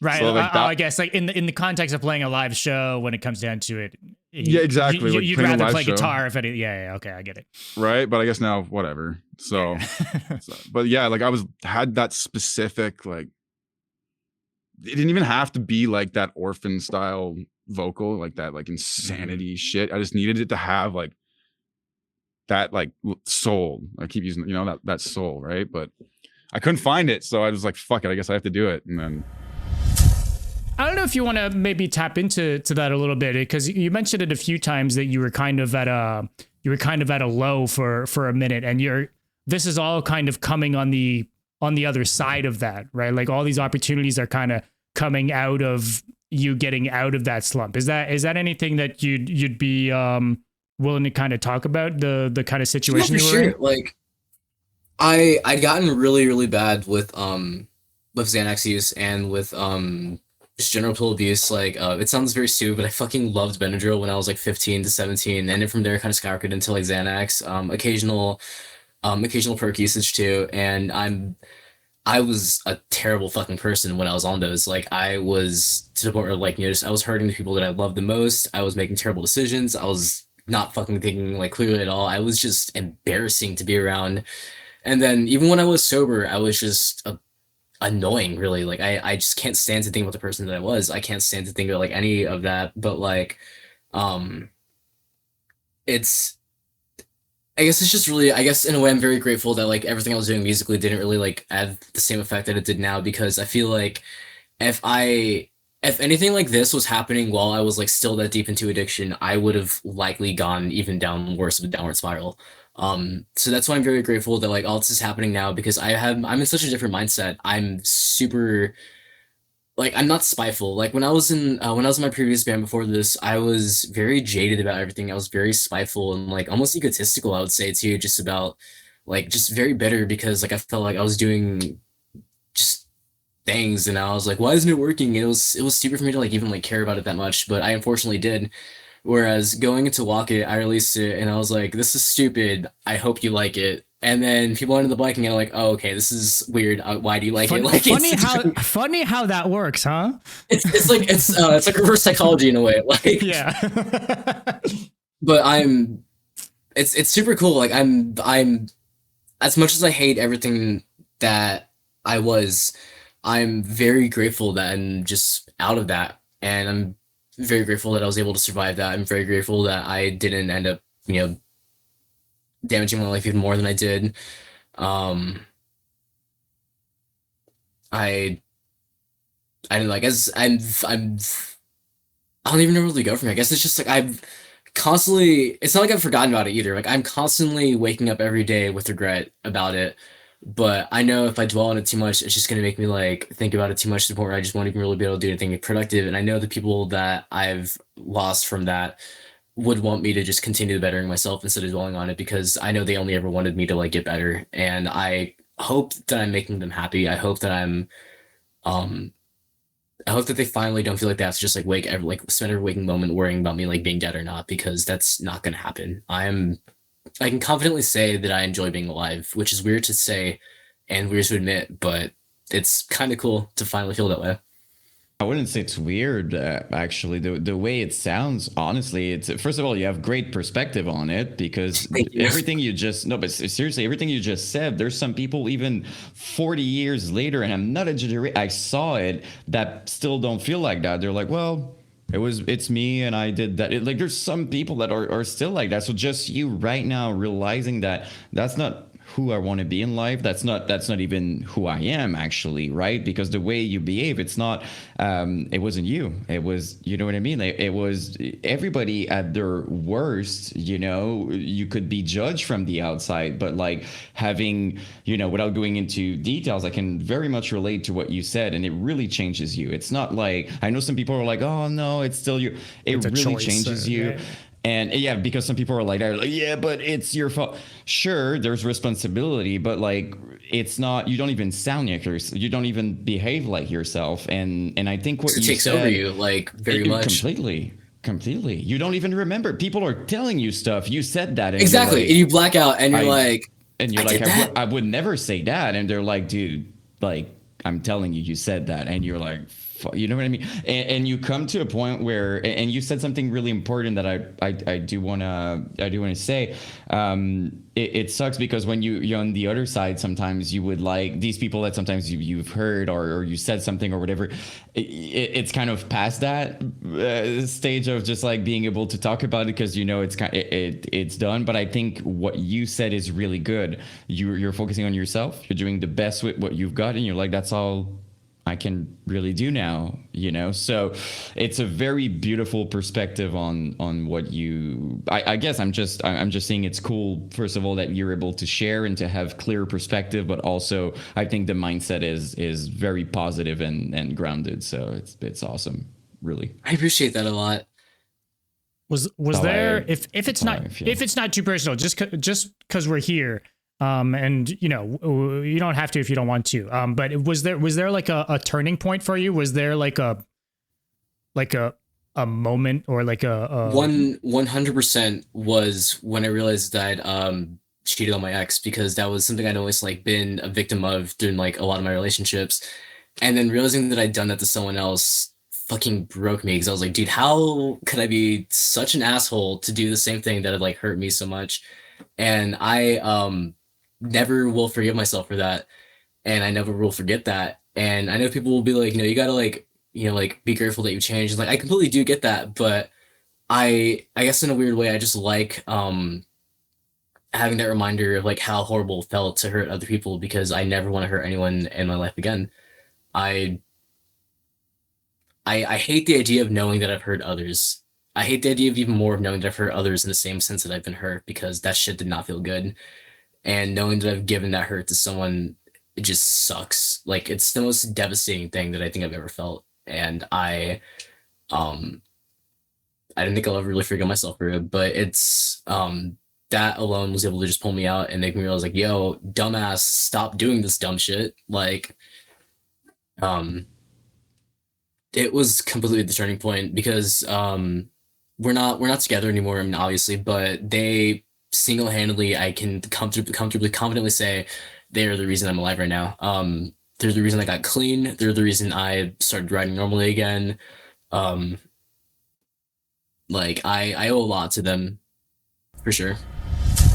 Speaking of which, do you remember specifically when you decided to record the holy shit? Like, do you remember like how it came about? I mean, it's very, I think it's fair to say at this point, I can call it iconic. I think I can. Oh, thank you, man. Thank you. Seriously. Thank you. So it's funny. I get yelled whenever Monsters comes up. That is almost immediately right after. And like, so, okay, a weird thing about me is I get like kind of embarrassed hearing myself. Like, I don't like love like looking or hearing, like, I don't know, like, and so like kids would be like yelling holy shit like in my face, and I'd always be kind of like outside a show or something, or like if we played and I got off stage, show context, someone would yell it, and I would just be like, oh yeah, that's so sick, dude. And like, they'd be like, dude, you could, like, I don't know. Anyway, when I thought of that line, that song for me I've said before that it's like my proudest achievement vocally. I love every part of that song for myself. And I love the positioning of the lyrics and all the hooks of that song. And a big part of the reason that song is something I'm really proud of is there wasn't really much influence other than myself. Like, there was no producer, there was no one like helping me write that. It was, I was 18 years old and, 19 maybe. And the holy shit part, it goes back to what I'm saying about what's going to be fun live.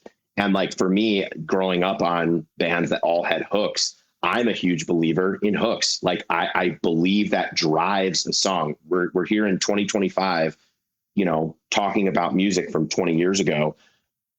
The bands that we remember all have hooks. I mean, like, look at Eat the Gun, man. Like, Eat the Gun is a perfect hook. That's a perfect hook. It's perfectly placed. It's so damn catchy, and everyone can say it.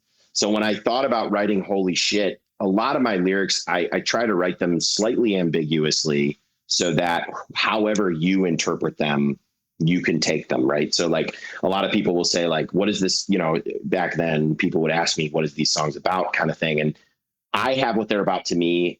And then other parts of it is just like, this is just what I felt was perfect for this part of the song. Like, I just think I didn't, but the holy shit part, I was like, okay, we need a hook. We need something that's going to differentiate us. And there's something that people are going to remember.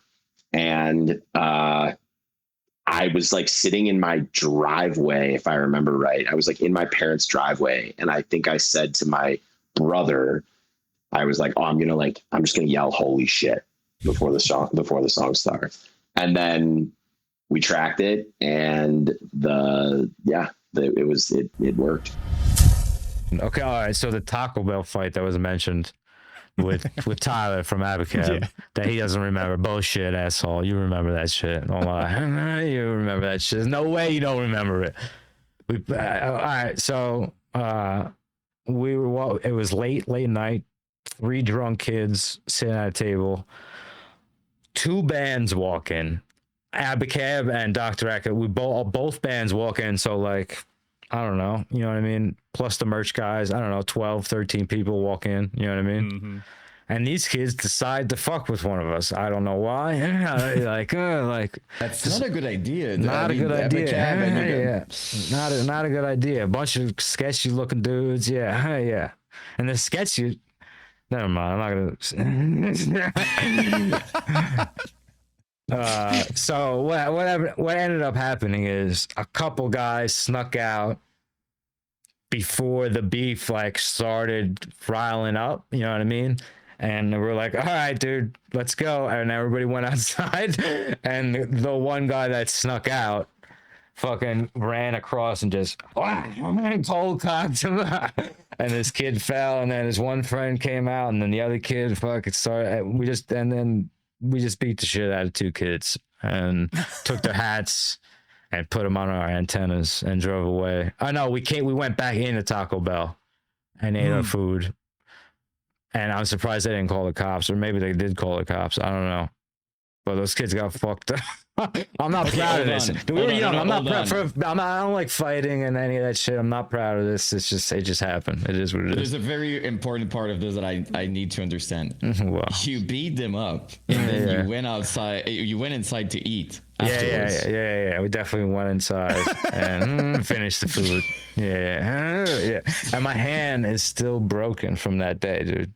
I never went and fixed it. Yeah. Oh yeah, shit. I got a boxer's fracture. Look.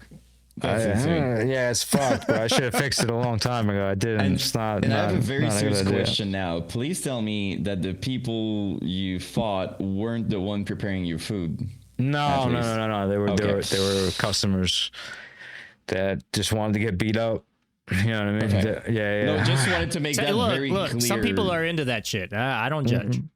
Bro, they said, why would you do that? It was such a bad decision. Some people want that though, right? Like it's as stupid as just like you guys together, big guys and stuff. Like to some people, somehow it's a good idea to challenge. They had to be drunk. Yeah, they had to be too drunk. Like too drunk. Yeah. You know what I mean?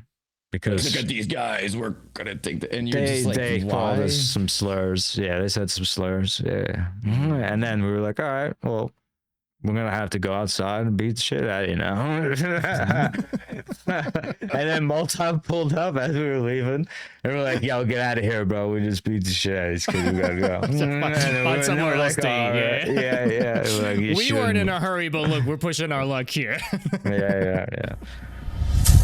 Like to kind of dig into maybe how it felt joining the band, knowing you were replacing someone who you looked up to, that you were really a fan of his vocals, and then, you know, imposter syndrome, I'm assuming. Like how was that whole process for you? I was like, who the f- is gonna give a shit about me? That was Nate motherfucking Johnson, baby. Are you kidding me? And then they're gonna hear me. I'm gonna be like, who the f- is this wimpy little bitch? I'm like, no, I ain't no Nate. I do have a Nate voice that I can replicate, which is kind of funny. I know we said we can't really replicate it, but there's one that he does that I just like figured out. And I was just like, I'll mess with Will in the studio with it. He's like, stop it. It's too real. I was like, I know. It's so sick. His voice is so cool. But yeah, it was super, super, super nerve wracking because like I said, he's like one of my biggest influences. So like, I'm thinking about what all these people are going to think when they hear me. Like they're gonna be like, bring Nate back, bring him back right now, please bring Nate back. Like this isn't Hellbound. It's like, yeah, I fucking know, dude. Trust me, I'm here trying to do it. All right. But honestly, it didn't seem like anyone really fucking cared. I don't think they were like, to me, I thought they were a pretty big band when I was like a huge fan of them before I even joined. So I was just like, oh, these guys have been around for a minute. There's guys that are in these bands that have been around touring, doing this shit. But it didn't really seem like anyone, like, yeah, you had a couple of dudes that were just like, Nate. I was like, yeah, I know. But then there was like so many other newer people that were just like, yo, fuck yeah, this is actually sick. I've never heard of this band before. I was like, okay, that didn't make me feel that bad anymore. Now I don't feel like shit. This is kind of cool. And then it just progressed further each record, where it was just like that was going away, but yet still, I don't know what it is with Canada, but people in Canada still call me Nate Johnson when they meet me. I'm like, I'm not Nate Johnson. That's late to the party. Yeah, I don't know how you guys don't get it. We get the same internet, we get the same everything. You guys no, just we're like, about 10 years, you know, late on everything. So I mean, look, Gangnam Style is just hitting us right now. Yeah, there you go. There you go. So. So you guys were playing a lot of the old stuff, obviously when you first joined as well, right? Like when you went on those first tours. So I'm assuming at that point there was way more hellbound karaoke for me. Let's go. That shit was so much fun. Yeah, but I mean, but that's like the more apparent, you know, comparison you could kind of make. But then obviously like you guys came out swinging with Absolute Hope, Absolute Hell, like that. The track itself was a banger. You guys kind of leading with it. There were so many good tracks on that record. I think if there were to be naysayers originally, I think that was a perfect record to kind of shut people up. Worst case scenario, right? Yeah. And that was my first record with the band. So it was just like, it felt really good because I was super, super proud of it. Plus I've never had sick production like that. So working with Will, I was just like, this sounds cool. Yeah, it was awesome. Absolute was it's my baby. It's where I started with this. Yeah. You know what I'm saying? It's where it became real. It's where my profession became like a profession, you know? It's kind of like that Rockstar movie. You ever seen Rockstar? No, I haven't. Are you fucking kidding me? Goddamn Canada. Yeah, so we don't have it in Canada. What do you mean? It's like 20 years old. It's Marc. You know Marky Mark? Fucking, I can't remember his last name. I almost said Wahlberg. Wahlberg. Mm-hmm. Same thing. Yeah. Very similar. Close. Yeah. Close. Paul Waterburger. Mark Waterburger. Fuck off. Whatever. Who cares? What do you call it? Yeah. So he like he's like in this cover band of his favorite band, and like they do like really big shows and stuff. And he goes to see his favorite band play live, and he's in the front row singing it, looking like the singer, jacked like the singer, fucking singing perfectly like the singer, if not better. And then the singer just looked at him and like had him come on stage, finish the song, and the singer left.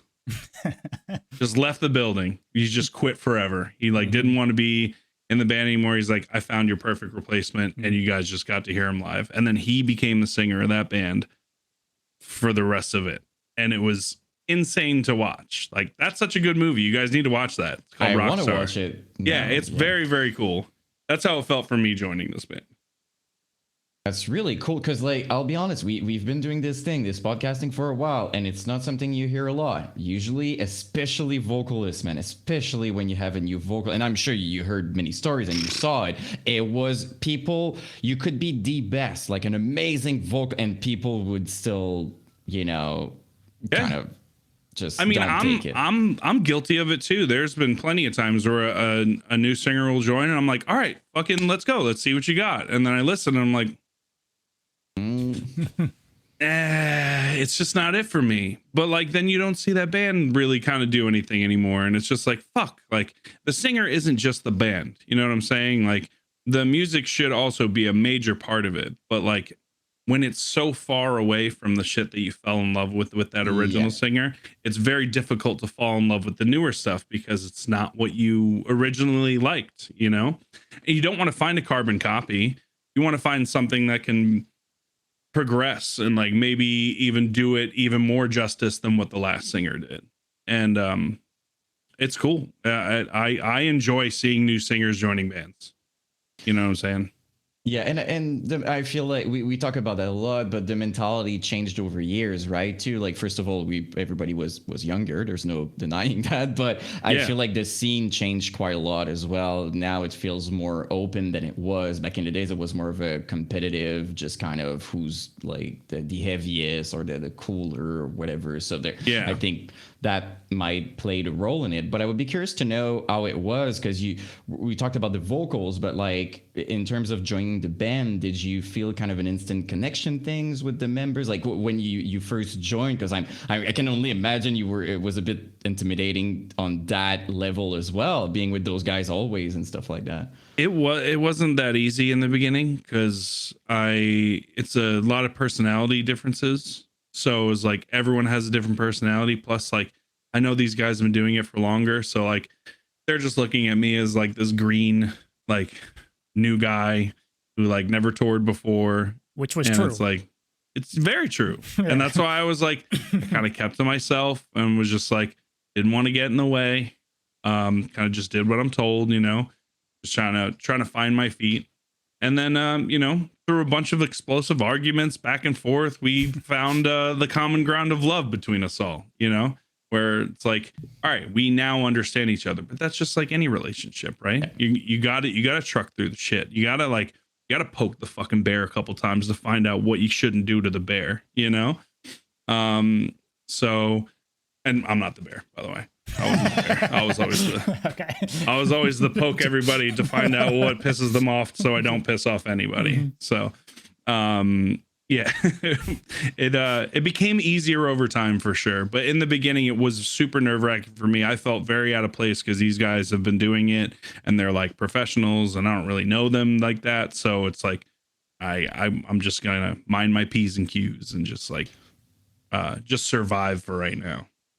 Now I'm in this shit, baby. Let's go. We could just like scream at each other all day. And then at the end of the night, we're just like, love you, brother. Hope you sleep well.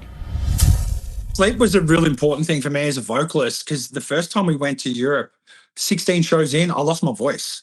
I had 32 shows. And on day 16, nothing. I couldn't even fucking whisper.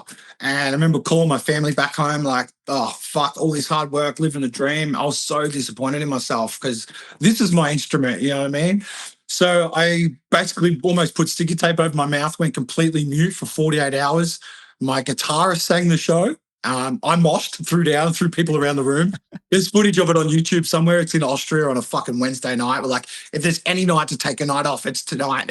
There's 25 payers and we're in some bumfuck town in the middle of nowhere in Europe. And so I went mute for fucking 48 hours and then managed to get my voice back. My highs disappeared, but I could still do my lows.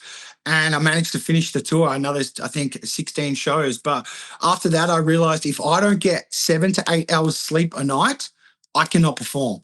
I need to get 7 or 8 hours sleep or my voice will affect. If I got 5 hours sleep, the next day I wouldn't be able to do my high screams.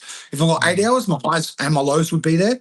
So it all come down to sleep, man. When I went to America, I just made sure, like, there was some sick nights, bro, where we had fucking VIP nightclub, fucking free drinks, fucking there's all these people here hanging to meet you. And I went, I gotta go to get some sleep and miss out, you know? Yeah. So that was me trying to be professional and not let the band down by blowing my voice out. So when we first booked that American tour, it was 74 shows, I think, or close to 70 or 80 shows back to back, with like 5 days off in 3 months or something. So I was shitting myself because I'd already blown my voice. Yeah, if you blow it on day 16, you've got a long ways to go to finish it out. Yeah, you know. So I just reminded myself, get that 8 hours sleep and drink a lot of water. Water is really important too. Like, make sure you get that liter or 2 of water into you, and the sleep, man. And I didn't lose my voice at all. It would get raspy, and then it would just stay raspy for the whole tour. So yeah, there's nothing more frustrating as a fucking vocalist with no voice, man. Were you warming up at all, like doing stuff? Like, did you have any like pre-show rituals, that sort of stuff? To be honest, in the early days, probably not so much. You know, I do some sort of vocal scale stuff. I remember that Zenna Screaming DVD came out. Yummy, all that sort of shit. And I was like, nah, it wasn't for me, man. And then when I lost my voice in Europe, actually, Jamie Hanks gave me a vocal lesson. I declare war, and he's one of the loudest. He projects to the back of the room. You know what I mean? You can feel that cunt's fucking power. He sat me in a van and just gave me some vocal exercises, and they sort of help a little bit. You know, just sort of warming up the vocal cords. But man, I was a smoker, smoking and drinking. Don't do that if you're a singer. You know what I mean? If I can go back now, try and get off the cigarettes. I don't drink piss anymore. You know, so the main thing I reckon is cigarettes. Fuck them off. If you're a singer and you smoke cigarettes, you're a dumbass. It's like leaving your guitar in the fucking rain or leaving your drum in the rain. This is your instrument. You smoke cigarettes, you're a dickhead. So yeah. Yeah, not Yeah, 'cause putting the it's- odds in your favor for sure. Nah, man, it's fucking deathcore's fucking hard, man. Like screaming your lungs out for half an hour, 45 minutes. You need to you need to be in shape as well. Like I was working on my fitness as well when I was going for those tours for that long. You know, there's nothing worse seeing a vocalist that's out of breath or fucking tired 3 songs in. You know what I mean? It's just you feel tired watching them. You know what I mean? Yeah. I mean, Cam, I don't know. I haven't heard what Cam said. But he lived right around the corner from my dad, and we were stuck there on a day off from a little tour that we were doing because show had gotten canceled. And so we knew Cam was around, so we were like, hey, let's just hang out because we knew each other. And so that's when he was doing all the like Cam every day, and he was really into putting out content before content creation was really a thing. Like, yeah, before we I called kinda it feel content. like, yeah, I feel like he doesn't get as much credit as he deserves for being kind of a on the front lines of content creation type stuff. 100%. But we just went over to his little, home studio that he had and was like, well, let's record a song. And it just kind of happened. If you ever sit down with him in a studio, he's just immediately excited and immediately knows what he wants to do, and he's committed. And it's just like, oh, you want to do that? Okay, let's go. Let's do it. And he does it. And he's just so instant. So there was absolutely no plan for this. It was just like, oh yeah, we're going to go hang out with Cam. And then suddenly we had this song, and yeah, I had my video camera. I was taping stuff at the time. I had to tape it all and then import it into, computer to edit it. But I wrote a little part, and I think I can't remember which part it is now. It's in that making of video. Yeah. But we all kind of wanted to make sure we had a piece of the song. Yeah. We didn't really think that it was going to be this, vocal thing that would last for forever.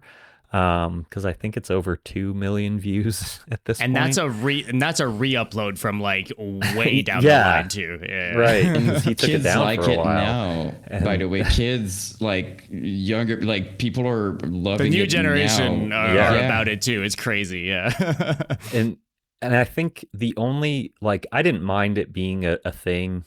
The only thing that bothered me was that everyone got them confused. And everyone's like, oh, Cam sings for I Declare War, and John is this guy. And, and here's another thing that was just, we did it because we thought it would be stupid and funny, was for them to wear each other's shirts. Yeah. And so that's why we were just like, oh, that would be dumb. And it turned out to be very dumb because that caused even more confusion.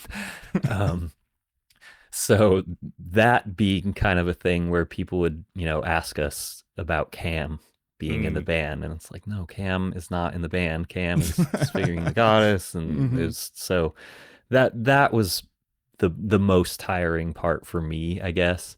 But yeah, I totally understand from their viewpoint of it just being like over and over. That's all people talk about, and like, yeah. Yeah, because I think Cam alluded to the fact that the I Declare War camp specifically was kind of fed up with only being talked about that video in shows and stuff. Like, sense, yeah. Yeah.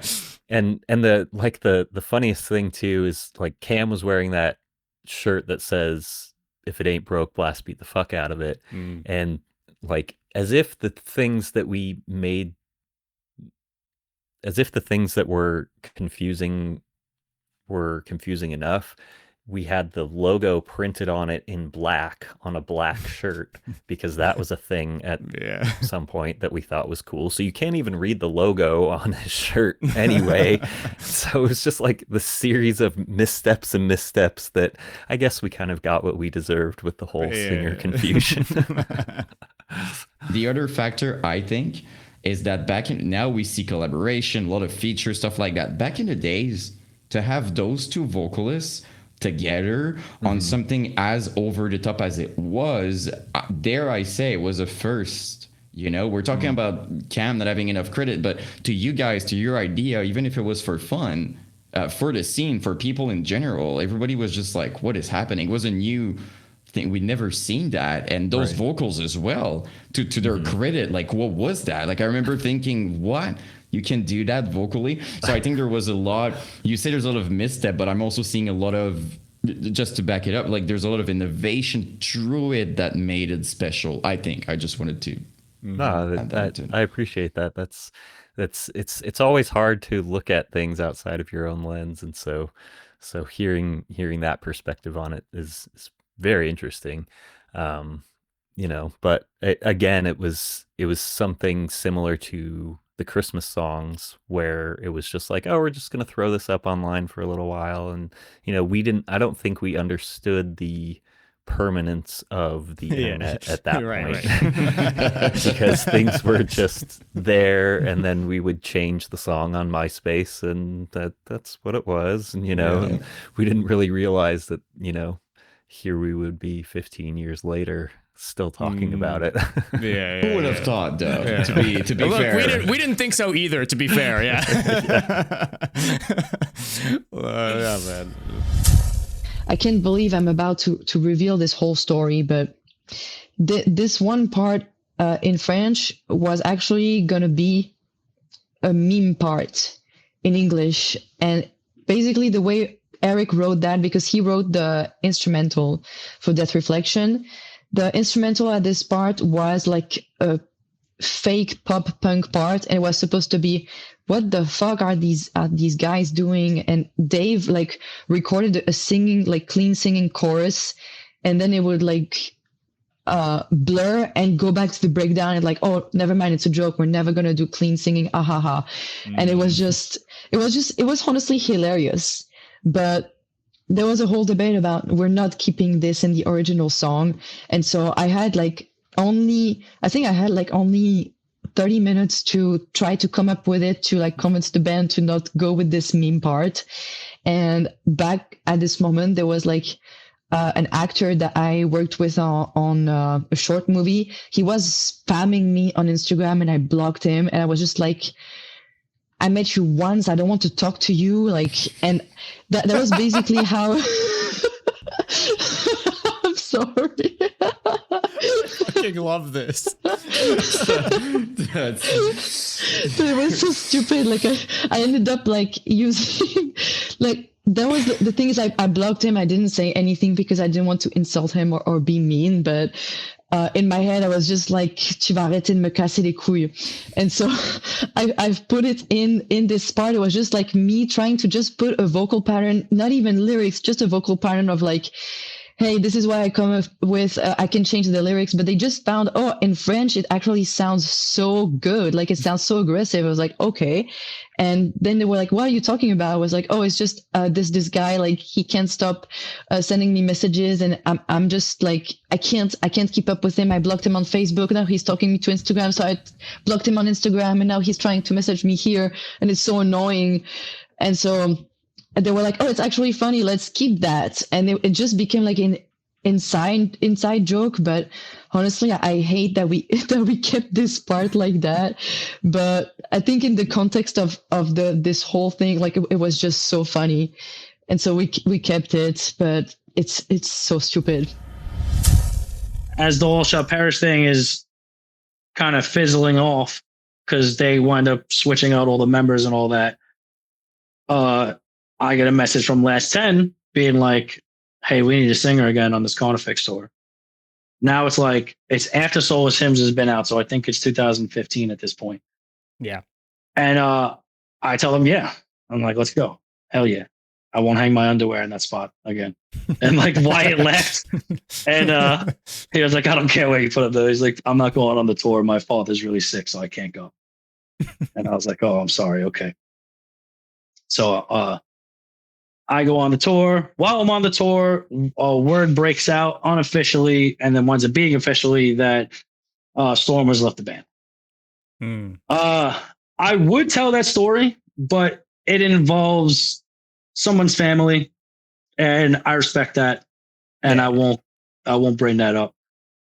But basically, two best friends had a really serious falling out over moral support and over business support. And when that happened, the person with the control of the situation decided that they were going to separate themselves from our singer. Yeah. So that's how I wound up involved. I'm not officially a part of the band at this point.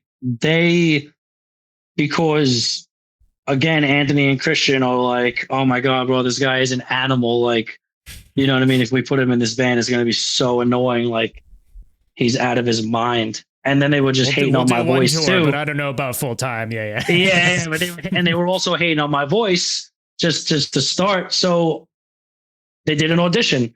And Wyatt was like, I hope you're not offended by that. We're just going to do it. You know what I mean? But my vote is for you. And I was like, no, this is actually a great thing because you're going to make people notice this band. And then I'm going to come through and just like kind of shit. So I did an audition. I did two of them. I did what they asked for in the audition. And they actually did consider somebody else. And you know what I mean? But after meeting with that person in person, the vibe was more towards me because they had already worked with me. So, you know, Wyatt made the call, so to speak. You. Jesus. It was fucking Wyatt made the call and made me the singer of the band. I'm in the studio and then we start recording the Violet Sound. And I think the first song I demo with Wyatt is Bloodlust. And then after that, I think we demo Little Black Line, but again, it was whispering. And then I had the idea randomly, because I used to listen to it on repeat. I had the idea randomly to like sing it like Marilyn Manson because I was listening to a lot of Manson at the time, and I love Manson as is. So I was like, okay, let me just do this. I'm just gonna do what I want. You know what I mean? And then if they tell me they don't like it, I'll do what I know they want me to do. But I want to do this. And then, like I said before, he liked it and we rolled with it. After Violent Sound, we do 3 albums together. Touring on that time was some of the greatest time of my life. You know, made me who I am. And, you know, I love Mike Monaco to this day. I talk to him now. I work with him now. You know what I mean? He's toured with Crystal Lake and crew. One of my best friends. You know, and I still consider Steven Sanchez one of my really, really, really close friends. And he's an angel maker now. Yes, you know, Steven is the man. I remember Steven with short hair and no tattoos. You know what I mean? I love Steven. He was super fun. We used to, you know what I mean? We used to do our thing and have a great time. You know? He actually asked me to ask you what your thoughts are about planting in the green room. Yo, I was just gonna say we used to plant together. Planting. Yo, so planting in the green room is my way, like back in the day, because you didn't have any comfy space.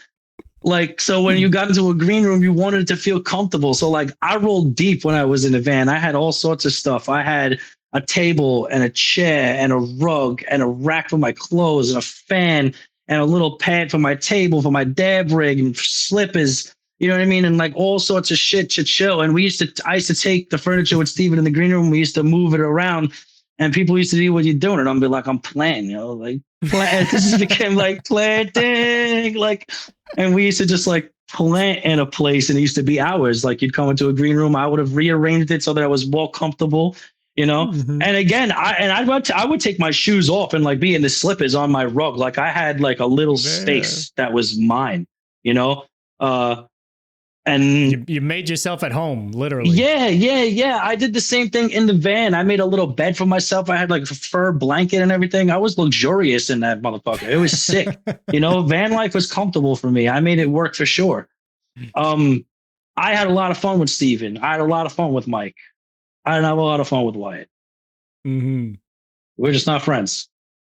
I was just, some people don't vibe, and that's that. You know what I mean? I don't hate any of the guys that replaced any of us, but it got to a point where one day everyone was like, I can't do this anymore. It was too much. I don't think anything is going on wrong with them now. I think everyone has a good time now. This is just my experience. I think everyone is having a blast now. I think it's totally different in that camp now. But just us as people, it doesn't mean that one person is bad. It was just the combination of us together. We didn't like each other. Personalities personalities are just different. It doesn't mean that he's bad or I'm bad. It's just we just didn't like each other. And it wasn't just me that he didn't, that had a problem with him. Like everybody else had an issue too, and for different reasons. And it just came to a head one day for everyone, and we were like, okay. And I just had the right people in my life at the time to strong enough to walk away from that, because I was scared, because I loved what I did. And I loved the fans, even though some of them hated me. I loved it anyway. I loved touring in that band. I loved all that music.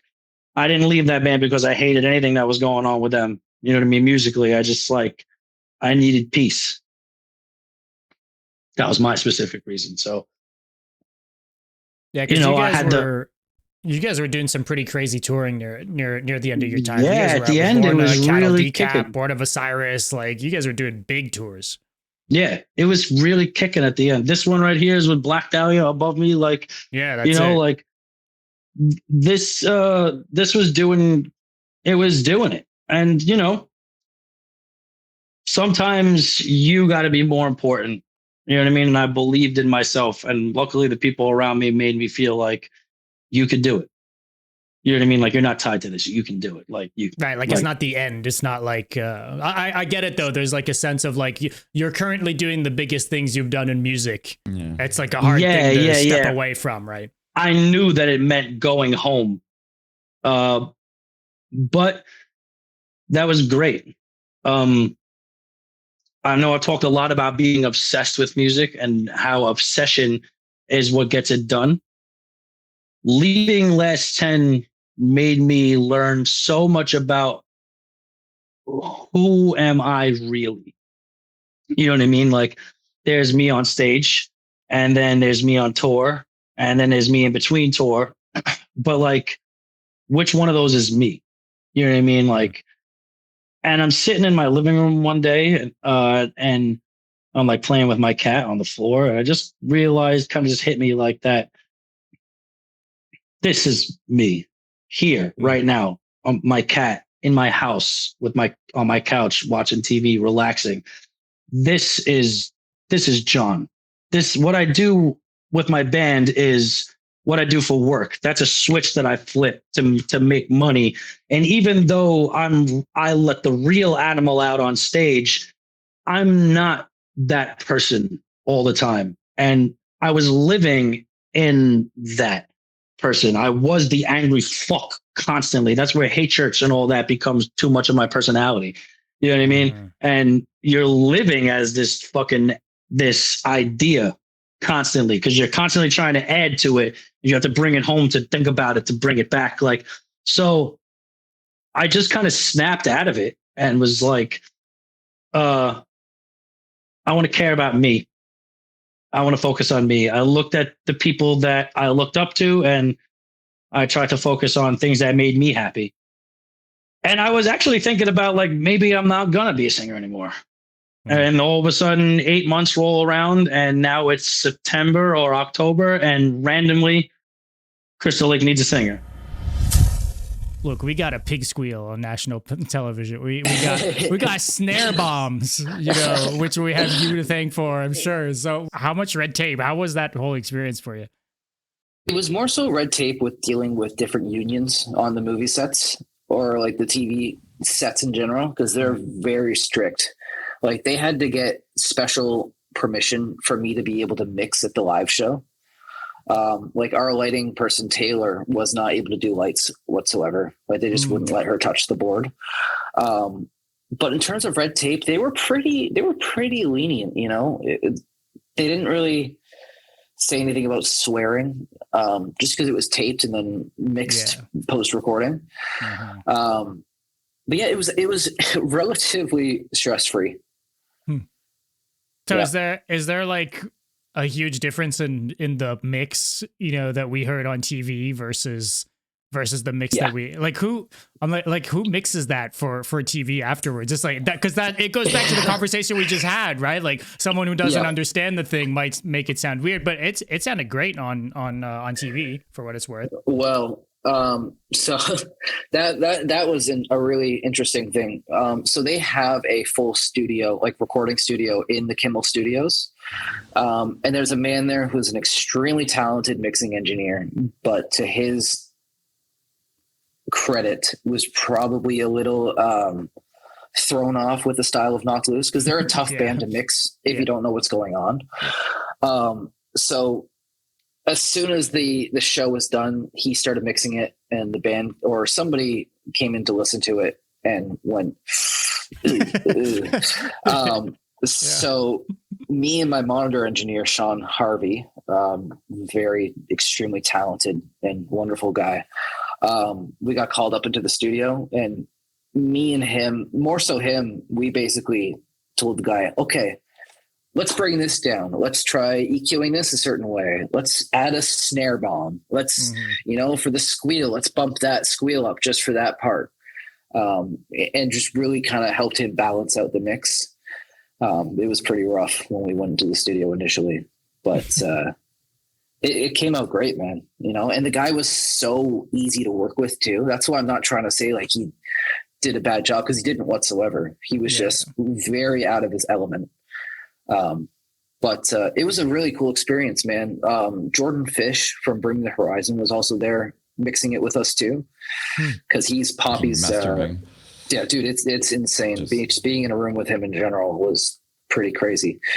But yeah, that's cool. Awesome. It's cool that you guys were able to come in though and to kind of guide that mix, right? Like, because it could have turned out completely different, but that could have been on them, right? They could have been closed off to the idea of having other people come in and kind of help them out, or quote unquote tell them what to do. You know, he could have mixer dude could have had an ego and been like, no, hell no, I'm doing this my way or whatever. And the studio just being, or the like, studio, hey, like, so like, you just so it's cool. Yeah. It's cool that ultimately, because everyone wins in that scenario, right? Yeah, absolutely. Dude, it just makes everybody happy too, you know. This guy is a little less stressed because he doesn't have to deal with the mix himself.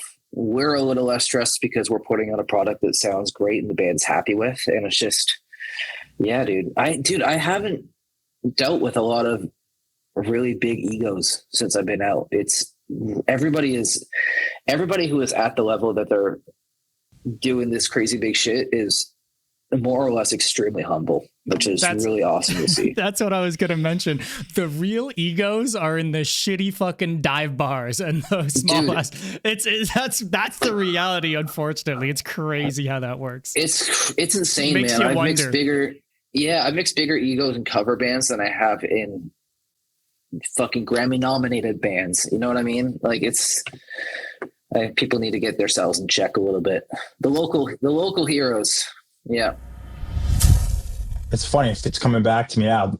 It wasn't like someone I saw that had them or anything. I was in Hot Topic, and I remember they had the jewelry cases. They had the big jewelry cases, and I just seen like these earrings, and they had like the almost like that, you know, that Nightmare Before Christmas swirl hill thing that Jack Skellington stands on.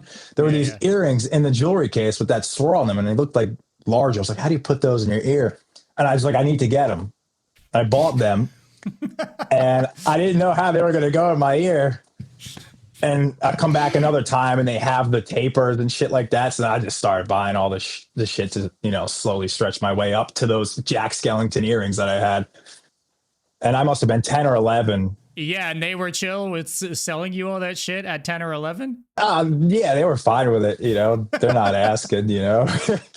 They're just like, can I get that one in the case, please? And they're like, yeah, sure, here you go, kid. You know. Is that for you? Okay, cool, dude. It's funny you mention that because I feel like, you know, like if a little kid is buying things to like stretch their ears or something like that, like you would ask, I would assume. Yeah, or like some sort of parental form or something. But maybe it's just like, it's, I guess, maybe for tattoos that would have been the thing, or if they were actually piercing your ears, that would have been the thing. Yeah, but if you're doing it yourself, they're not the one doing it to you. Yeah, they're like, oh, come here, kid. You know, so.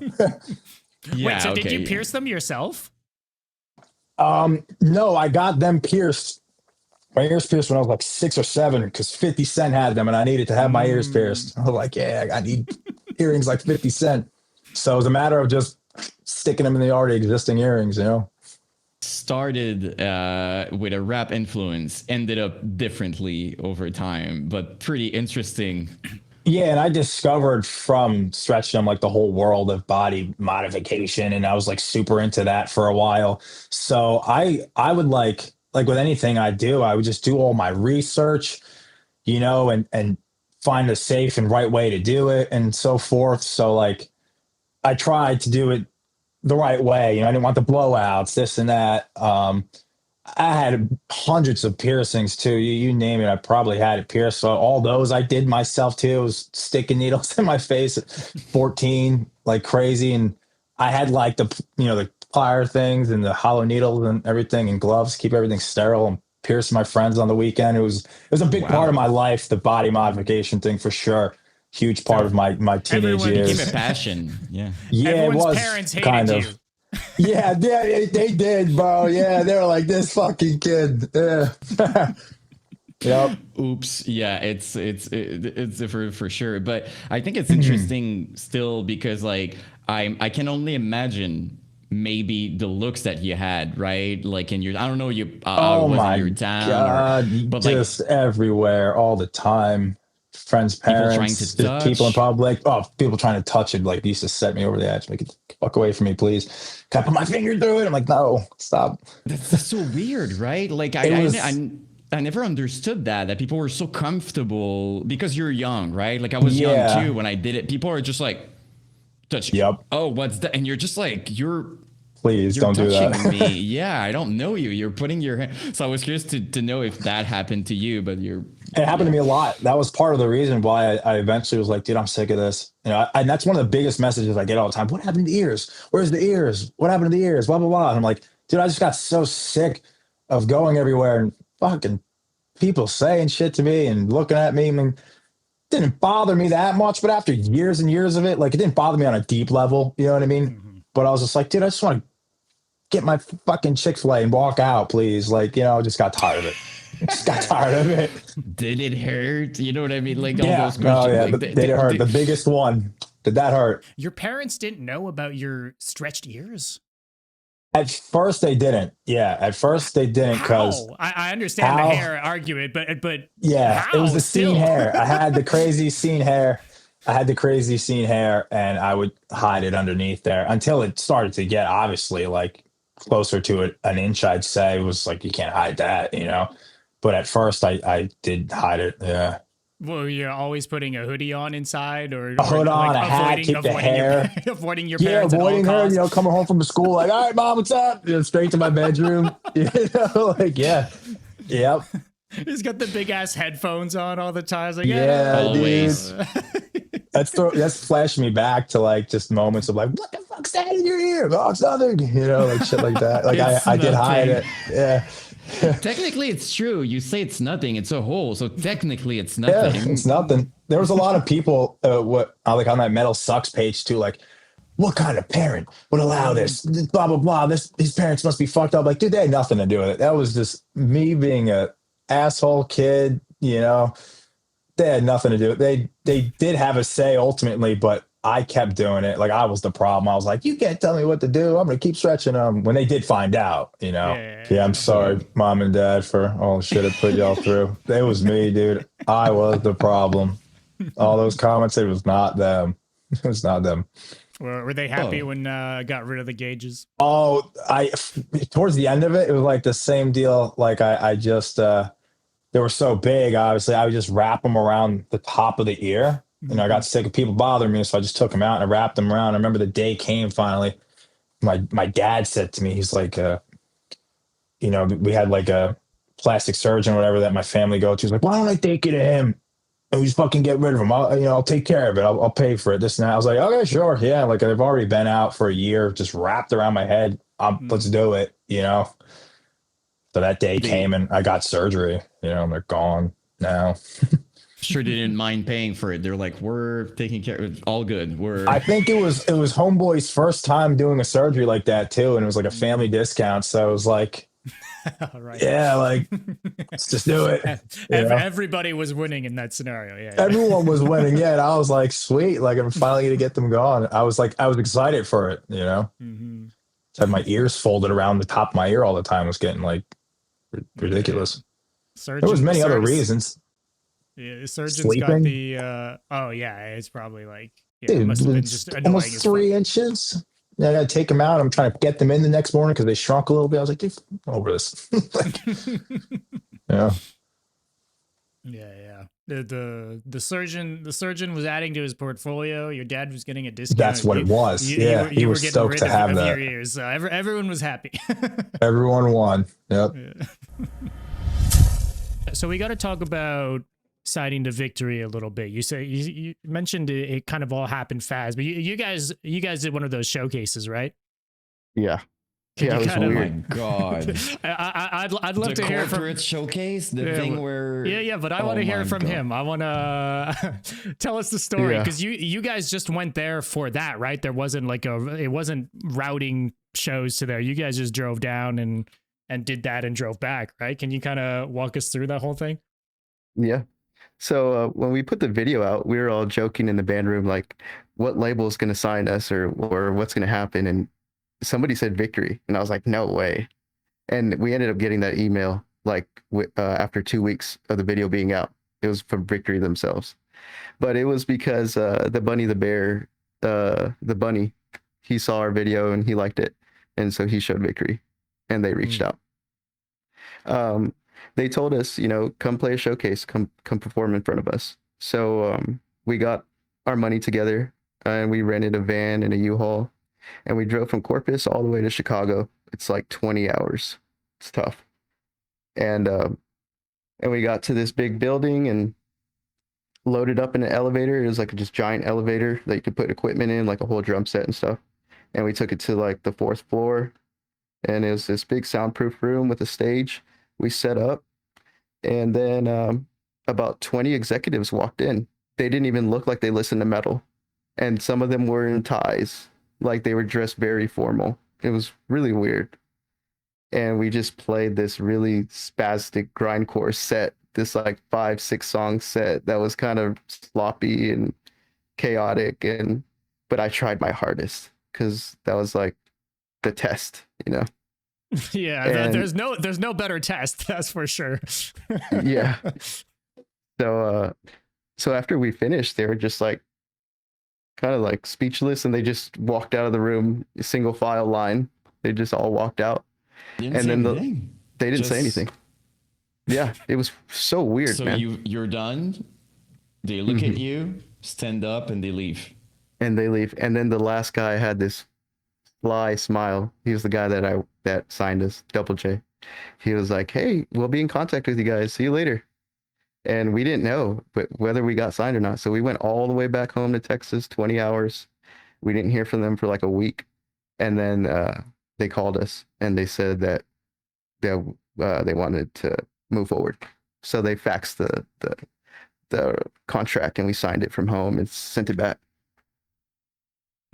Okay, I don't like. No, I mean, I'm never. It's cool because it worked out, but like, I'm never gonna understand that concept personally. I don't get it. I understand like, oh, I want to see you live and stuff like that, but in that context, I mean, even the best, like, I don't know, like band in the world, it's just not a context that makes you look good. It's like people not reacting and you giving your best kind of makes it like the more you give, the more the lack of reaction is worse. You know what I mean? It's like because they're super into it and you get more into it and they're just like nothing. But it was a thing. Apparently that's how it was with the label. So it worked out for, I mean, you got signed. So thank God there was the other dude who at least could say something. There's that. That's great. But they made like a mockery out of us. You know, nobody ever got Victory Records just signed. Like no one ever got a video like that. We were the only band that got that. And they exploited it. And it wasn't the right move. It made us look like it made us a target, you know, to get hated on. Because their labels are very respected. They had Terror. They had a bunch of bands back in the day. And then comes us. You know, I'm glad they saw something in us. He always said we were going to be like a big band one day.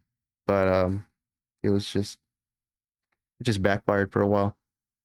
Yeah, I think also the era, and correct me if I'm wrong, I think around that era, again, I could be wrong, but I think the hate thing that you're mentioning, it was right when I believe Attila with like the, you know, it was in the mention, like bling bling and stuff. It was kind of a moment where bands were popping off with like a tremendous amount of hate and stuff like that. So I could maybe, I'm not trying to defend, I'm just saying I wouldn't be surprised if it could be part of a certain strategy to be like, well, people are going to talk, this and this is going to happen, right? So I'm just for context, and again, I could be wrong, but I think that's the era. So I could see that because image is everything, and the first impression, you know what it is. So if minds are set up, that's kind of what happened. I was always surprised that that song never got like re-released under Victory. Oh yeah. I think they wanted to do that, but we were just like, fuck that song. So we didn't want to like do that, you know? So that kind of leads into something else. I was kind of wondering, like, was Victory kind of just letting you guys do your own thing, or was there any, you know, again, because we talk about a change of style right afterwards. I'm understanding that you guys were behind that decision, but was there even any pressure from them to kind of change, or would they, on the contrary, maybe even would have preferred you guys to keep doing what you guys had already done? Like, was there any friction there ever? Yeah. When we turned in the album, we were kind of nervous because we didn't tell them we changed the sound. And when we turned it in, they loved it. You know, they wanted to come out with Break Free From Your Life and Reality Away as the two singles. But we wanted Crystal Swords Kill the Hordes and Destroyer. And so the heavier songs for context. Yeah. So they put out Break Free From Your Life, I guess because they had like a day to remember. So they heard Break Free From Your Life. They probably heard the last breakdown. They were like, yeah, this is like a day to remember or something. Not kidding. They took you guys as like the way I'm understanding it, it's like those are the new Asking Alexandria, like attack. You know what I mean? Like they picked you as like, oh, okay, with the video and everything, they wanted to brand you as like the, I don't know, like scene metalcore, whatever thing. And when you hear that album, it's like, what I'm hearing is more of like a Contra Blessing, like As Blood Runs Black, like super dark, melodic. But the dudes at Victory, they were probably like, that's not what we want to, you know, that's not the image we had in mind. For us. But yeah. Yeah, because they did have Carnifex and stuff. But yeah, I think for us, they wanted that post-hardcore feel for the market. But it was very annoying to deal with that too, because I just hated all those decisions, and we had to fight all of them. But we ended up getting what we wanted, and we would have done more albums. But you know, the musical differences between the band members is what really broke it up.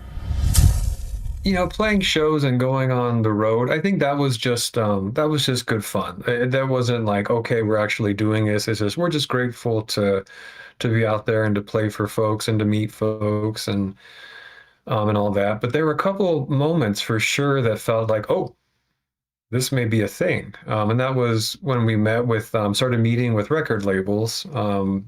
we had a meeting with a guy from Prosthetic Records. We met him at Islands, which is like a burger place. I don't know if you heard of it. Okay. And then at New England Metal Fest, actually, I think it was Mike Gitter. I'm not positive, but when he was at Roadrunner Records, he had given Marc his card and said he really liked our stuff and he wanted to talk more. Those were a couple moments of like, oh dear, like this is serious. This is potentially a thing. It was always a struggle for me though. I don't want to pretend to be in the heads of the other guys, but I think for, at the time it was Mike, Marc, Chris, Mitch, and me. That was the lineup when I had left.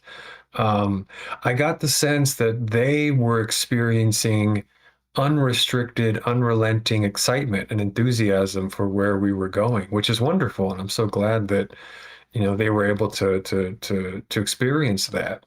But for me, I was feeling this immense tension between, like, it's like I'm, hanging on to the edge of a plane. Like I'm just outside you've seen that William Shatner Twilight Zone, there's something out there on the wing. Well, that's me. And I'm just hanging on, and I can either hang on tight and say, screw it, I'm taking off with this thing and we're off to new heights, or I can let go and just, kind of land safely on the ground before this thing takes off.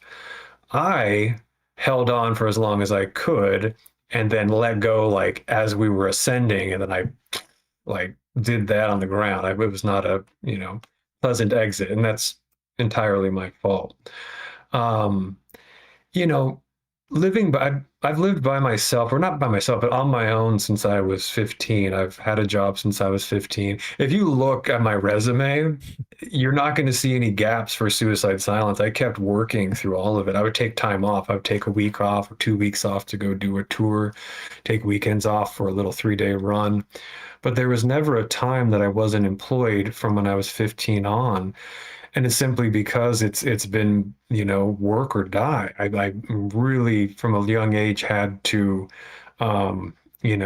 provide for myself. And when I got to the point where there's talk of, okay, we're going to go on a month-long tour in, the UK, or we're looking at doing a 2-month run, across the US, like that was a point where I'd have to give my notice and I would no longer have a job. I would need to be relying on whatever the band did for my well-being.